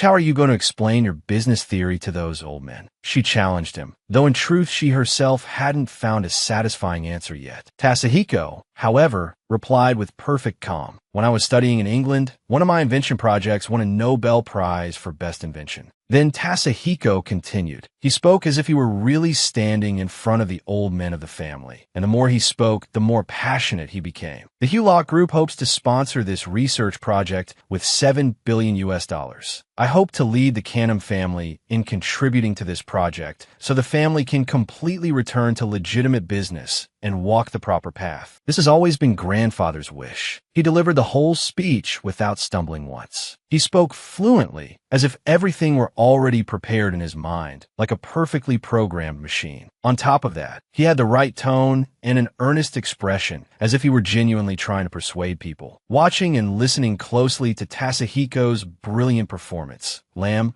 could not say a word. Choking back tears, she suddenly threw her arms around Me Too and cried out happily, "Wow, Me Too, I'm so moved." Me Too, with his neck being hugged, gently pushed her face away with one hand. "Don't hug me." Then he honestly advised her not to celebrate too early. Lamon turned serious again. "Tasahiko, is there something you want to ask?" He asked directly, Sister Lamon, what should we do about the debts of those elders now?" She grew serious and shot the question back at him. "What do you think we should do?" Tasahiko was a little too honest. He said, "How about we call the police?" But whoever calls the police on their own family, especially when it would damage both his reputation and the family's. Looks like this little brother of mine is smart, but seriously lacking experience. She scolded him loudly. "Is your brain waterlogged or something? What kind of boss calls the police to arrest his own subordinates?" He looked confused and innocently asked, "Then what should we do?" Seeing that, she thought at once, this kid really does have extraordinary IQ and abnormally low EQ. She replied flatly, "Ignore it. That's the best method. Just ignore it." He still didn't believe her and repeated her words. Then she seriously analyzed it for him in detail. First she said, "That's right. Those old men handed you the ledgers at a time like this because they want to see your attitude toward the deficit in the accounts. Clear water has no fish. Didn't you say that if you want to become family head, you'll still need their support?" She pressed him, and Tasahiko answered clearly, "All right. If there's anything else, Sister Lamon, just tell me what to do." He looked very determined, so she decided to speak plainly. "Later, no matter what method you use." She spoke hesitantly, but with a smug, excited look, as if a new plan had just occurred to her. "Tonight, you must make your uncle stay the night." She assigned that important task to Tasahiko. And sure enough, that evening, Mitu, Tasahiko, and his uncle sat down together. Mitu only stood by and watched, while Tasahiko had to personally receive his uncle. He politely and obediently said, "Uncle, please." He even raised a hand to invite him, though his face could not hide his fear. His uncle only spoke lightly, looking as if he had seen through everything. "Tasahiko, I've watched you grow up. Do you think I don't know what you're really like?" Thinking Tasahiko was currying favor to get help securing the heir position, the uncle angrily said, still holding his chopsticks and rudely pointing them right at his face, "Your grandfather, my father, and your grandfather too, spent decades of effort to raise our Canham family to the treasured position of #1 family. Do you really think a piece of trash like you can bear the burden of being family head?" He insulted Tasahiko, hoping to crush all his hopes. But Tasahiko only focused on the word trash, the label the man had stuck on him for years. A moment ago, he had still been timid and shrinking into himself, but now he stood up and argued back. "I'm not trash." He remembered what his dear older sister had told him, and remembered it clearly. "Tasahiko, from now on, don't let anyone call you trash whenever they feel like it." In that memory, Lamon had gently told him, "You're not trash, understand?" She had said it while wiping away his tears, so he remembered it very clearly. Seeing his cowardly nephew suddenly flare up in anger and even talk back to him, the uncle truly became enraged. He slammed his chopsticks down on the table with a bang. The noise made the air around them tense to the point of suffocation. Mitu at one side remained calm. Unable to contain his anger, the uncle raised his hand to slap Tasahiko, shouting, "Do you still have any respect for your elders at all?" He justified himself. "A senior only says a few words, and you dare lose your temper?"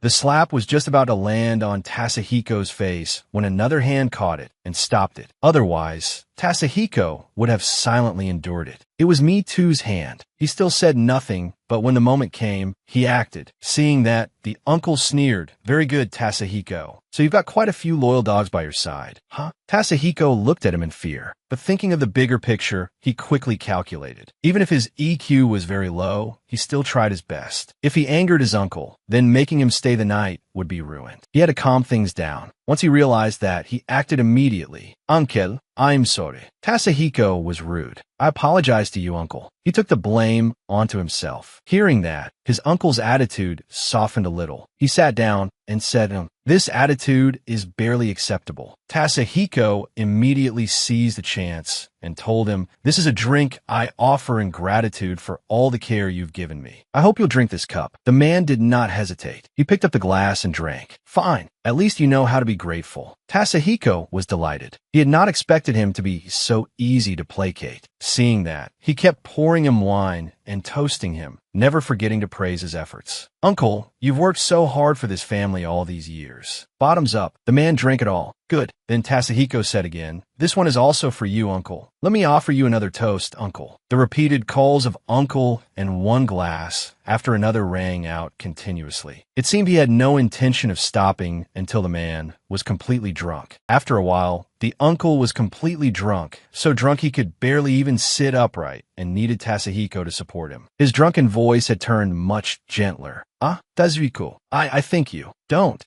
become family head or anything. That position doesn't suit you." Tasahiko was tactful enough to simply go along with him. "Yes, uncle, you're absolutely right. It's getting late too. How about I escort you to the guest room to rest? You can go home tomorrow," he asked happily, since he was about to achieve his goal. But the uncle was not that easy to handle. He shrugged off Tasahiko's support and bluntly said no. No need. Tasahiko became anxious, not because he was worried about the man, but because he was afraid of failing the task Lamb-on had given him. He could only keep trying to persuade him, while thinking desperately, oh no, Uncle usually can't hold his liquor. I thought a few drinks would be enough to make him stay. What do I do now? Tasahiko was at a loss. His uncle walked toward the door and called back over his shoulder, no need to escort me. I'll go to the guest room myself. Tasahiko had never expected this, so his uncle had already planned to stay the night. He had worried for nothing. The moment his uncle left, Tasahiko happily said to me too, raising one hand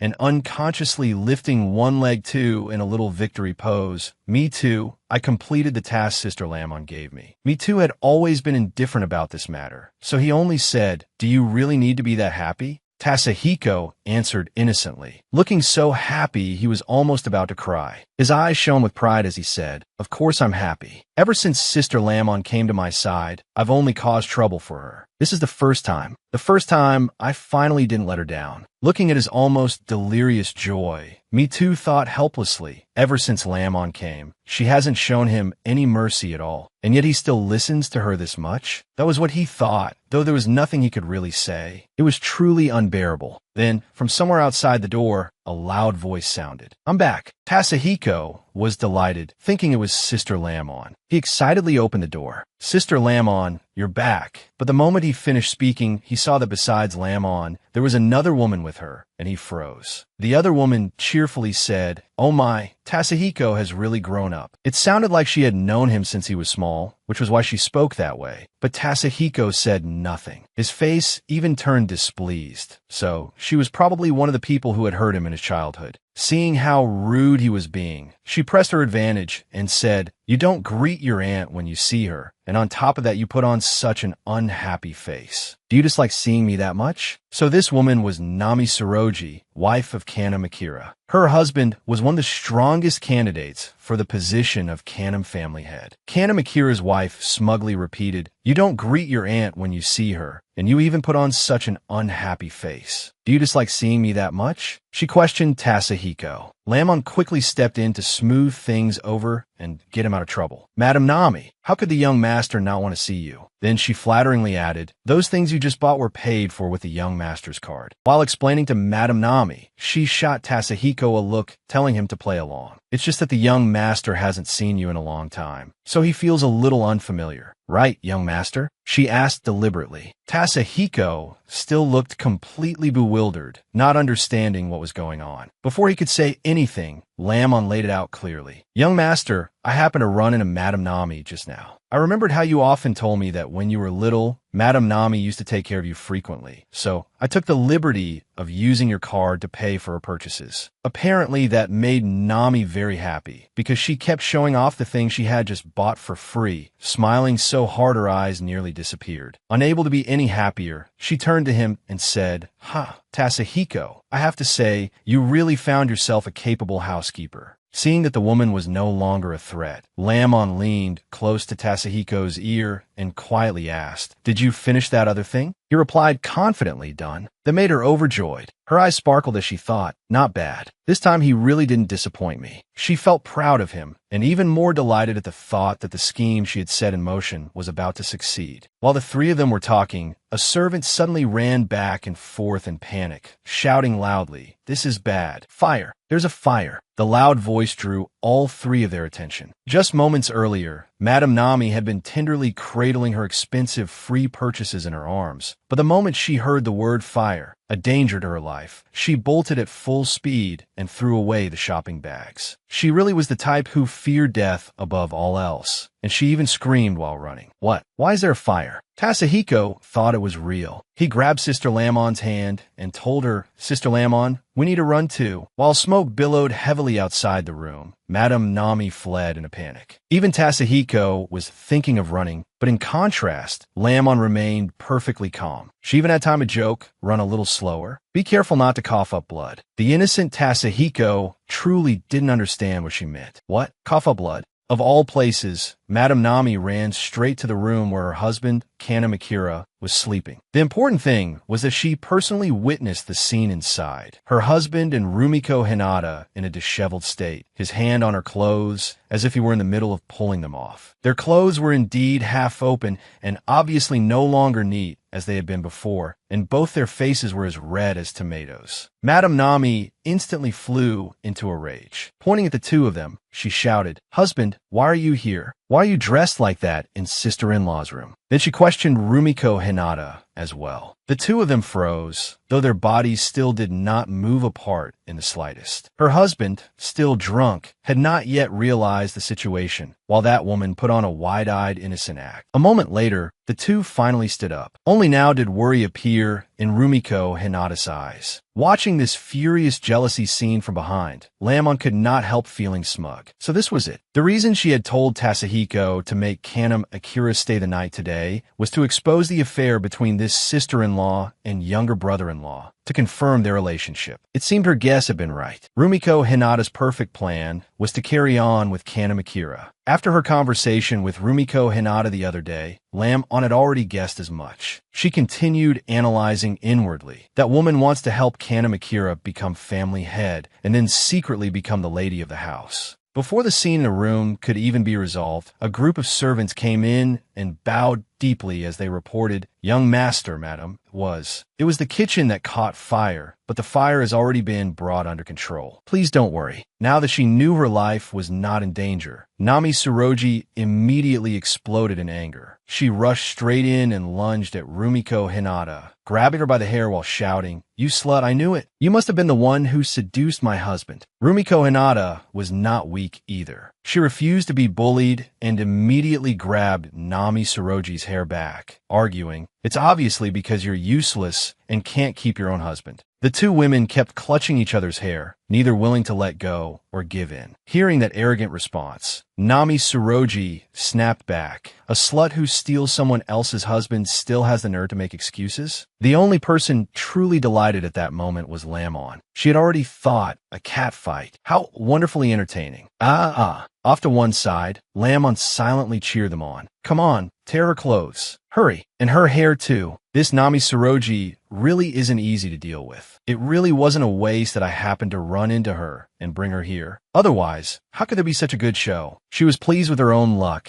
and with how quickly she had seized the opportunity. She felt proud that she had done exactly the right thing. Even the money spent swiping Tasahiko's card to buy Nami a handbag hadn't been wasted. Thanks to that, the woman had contributed such a spectacular brawl. Tasahiko had high IQ and low EQ. Even though he had witnessed everything from beginning to end, and had even played an important role by getting Kanemakhira so drunk that he couldn't go home and could only stay here, only now did he begin to vaguely understand what was happening. The instant he realized it, he went over to Lamon, leaned close, and asked for confirmation. "Sister Lamon, did you arrange this on purpose?" She looked triumphant and happily said to him, "Well, isn't it fun watching two dogs bite each other?" Her mocking tone carried a hint of pride that Tasahiko had figured out. Having gotten the answer he wanted, Tasahiko was very happy. He said to Lamon, "Thank you, Sister Lamon." She did not stand on ceremony, but said seriously, "Don't thank me yet. It's time for you to step in. Come on, Tasahiko." As she spoke, she pushed him right into the middle of the fight, leaving him startled and crying out in surprise. But suddenly his IQ seemed to shoot up. Maybe in this short time he had learned a lot, and maybe he also didn't want to disappoint Lamon anymore. So he decided to act with all his strength. He clenched his hand into a fist. Though still a little afraid, he was very determined. He shouted loudly, "Stop this right now." His voice was loud and imposing, so the two women, who had been yanking each other by the hair, both stopped and turned to look at him in shock. Rumiko Hinata and Nami Suroji stared at him, stunned. He spoke to Rumiko Hinata with an aggrieved expression. "Father has treated Mother so well, and yet Mother actually did something that betrays him like this. And on top of that, the other person is." He sounded as if he were choking on the words, almost about to cry. But then he suddenly forced himself to be strong and fiercely condemned her. "And on top of that, it's my uncle. This is really too much." The uncle was still too drunk to say anything, but Rumiko Hinata immediately shot back. How has your father ever treated me well? He's drunk all day long, never comes home at night. Is that your idea of treating me well?" And she burst out laughing and mockingly said, "What right do you have to criticize me? Do you really think you're already the family head?" This time, when he was mocked, Tasehiko did not submit. Instead, he immediately slapped Rumiko Hinata. The blow was so hard that she cried out in pain and fell over, and even his uncle was stunned. Watching from the side, Lamon was naturally delighted beyond measure, and proud as well of the child she had personally taught. She sighed, well, the little pup finally exploded. Tasehiko kept pressing the matter. "Right, my father neglected the family and treated you coldly. But is that supposed to be the reason you had an affair with my uncle?" Rumiko Hinata could only cover her face in stunned silence. Tasehiko harshly rebuked her, pointing straight at the woman before him. "If you were unhappy with my father, you could have divorced him. Why didn't you?" He questioned her. He shouted so loudly that even the servants behind him were terrified. "Why did you insist on staying in the Canham family? Why did you abuse me ever since I was little? Why? What?" Not all of those words were an act. Every single sentence carried the real grievances he had truly endured. After demanding answers for a while, Tasehiko made a decision. "Man!" The servants behind him immediately listened for orders. After that outburst of anger, he spoke in a cold voice. Pointing at Kanna Akira and Rumiko Hinata, he ordered, "Lock this shameless woman and Kanna Akira in the storage room." His voice was forceful and resolute, completely unlike the timid Tasehiko they used to bully. He was different now. Tasehiko ordered again, "Men, lock this shameless woman and Kanna Akira in the storage room for me." His tone was so decisive it was as if he had changed completely. Kanna Akira had not said a word until now, but only then did he finally snap awake and immediately retort. "How dare you?" He shouted this as the servants approached the two of them to carry out the order. Both Kanna Akira and Rumiko Hinata looked extremely ugly when they heard Tasehiko's words. They had never imagined that boy would become so defiant. Before, they had easily bullied and controlled him. Kanna Akira strode over to Tasehiko, grabbed him by the collar, and threatened him. "Tasehiko, Rumiko was right. Do you really think you're the family head now? You even dare lock up your own uncle." He looked terrifying as he spoke. Though Tasehiko had been so tough a moment ago, he could no longer suppress the fear in his heart. He stared at his uncle in panic and stammered. "This." Lamon calmly stepped in between uncle and nephew and said with open confidence, "It's true that the young master has not officially become family head yet. So how about we call on the respected elders and have them judge this matter of the stepmother and the uncle carrying on an illicit affair?" She spoke those vicious words with perfect ease. When she saw that no one reacted, she continued, "Well, since these two have already colluded, we may as well kill two birds with one stone." She had long since calculated this in her heart. Uncle Kanna Akira said helplessly, Then he decided to abandon Rumiko and turn black into white. "This has nothing to do with me. It was this woman who seduced me." As he spoke, he pointed at Rumiko Hinata. Shocked, she cried out, "Akira." He leaned close to her ear and whispered, "Rumiko, at a time like this, you have to bear all of it. If this reaches the elders, I'll never become family head in this lifetime. Don't worry. Once I secure the position of family head, I'll definitely get you out." He used sweet words to coax Rumiko Hinata, and she obediently fell for it, immediately confessing, "Yes, I seduced Akira. If you want to arrest someone, arrest me." Watching from the side, Lamon saw through everything and thought, sacrificing the small to protect the big one. This Kanna Akira really is a despicable villain who'll stop at nothing. Seeing Lamon give him a look, Tasehiko seized the chance and acted at once. "Fine then, lock Rumiko Hinata up for me." "Yes, young master," the servants answered. "Lam ang inwali pais tasukiko wit." Not bad, as expected of the little pup trained by this goddess. He's made some progress after all. She smugly watched Rumiko Hinata being dragged away, the very same woman who had once rejected her proposal and put on airs before her. Late that night, after everything had quieted down, in Tasehiko and Lamon's bedroom, Tasehiko said admiringly, "Sister Lamon, you really are worthy of being a goddess." Everything was under your control. She listened to his praise in comfort and satisfaction after such a tense day, but he kept showering her with admiration. You even knew my stepmother and my uncle were having an affair, and you secretly had my aunt come catch them in the act. You're amazing, sister. He used every word of praise he could think of. Then, with something on his mind, he asked, so what should I do next? Do I need to call the elders over to take charge and kick my stepmother out of the house? Hearing that, Lamon immediately turned serious and cautious. No, I suspect one of those old men is your uncle's man. He was startled. One of my uncle's people, Lamon analyzed. When your grandfather was still alive, he must have entrusted the seal of authority to someone he trusted and told that person to deliver it to you. But right now, there's no trace of the seal at all. That means the person your grandfather trusted most likely betrayed him. So before I find the seal, you can't move against any member of the Canham family.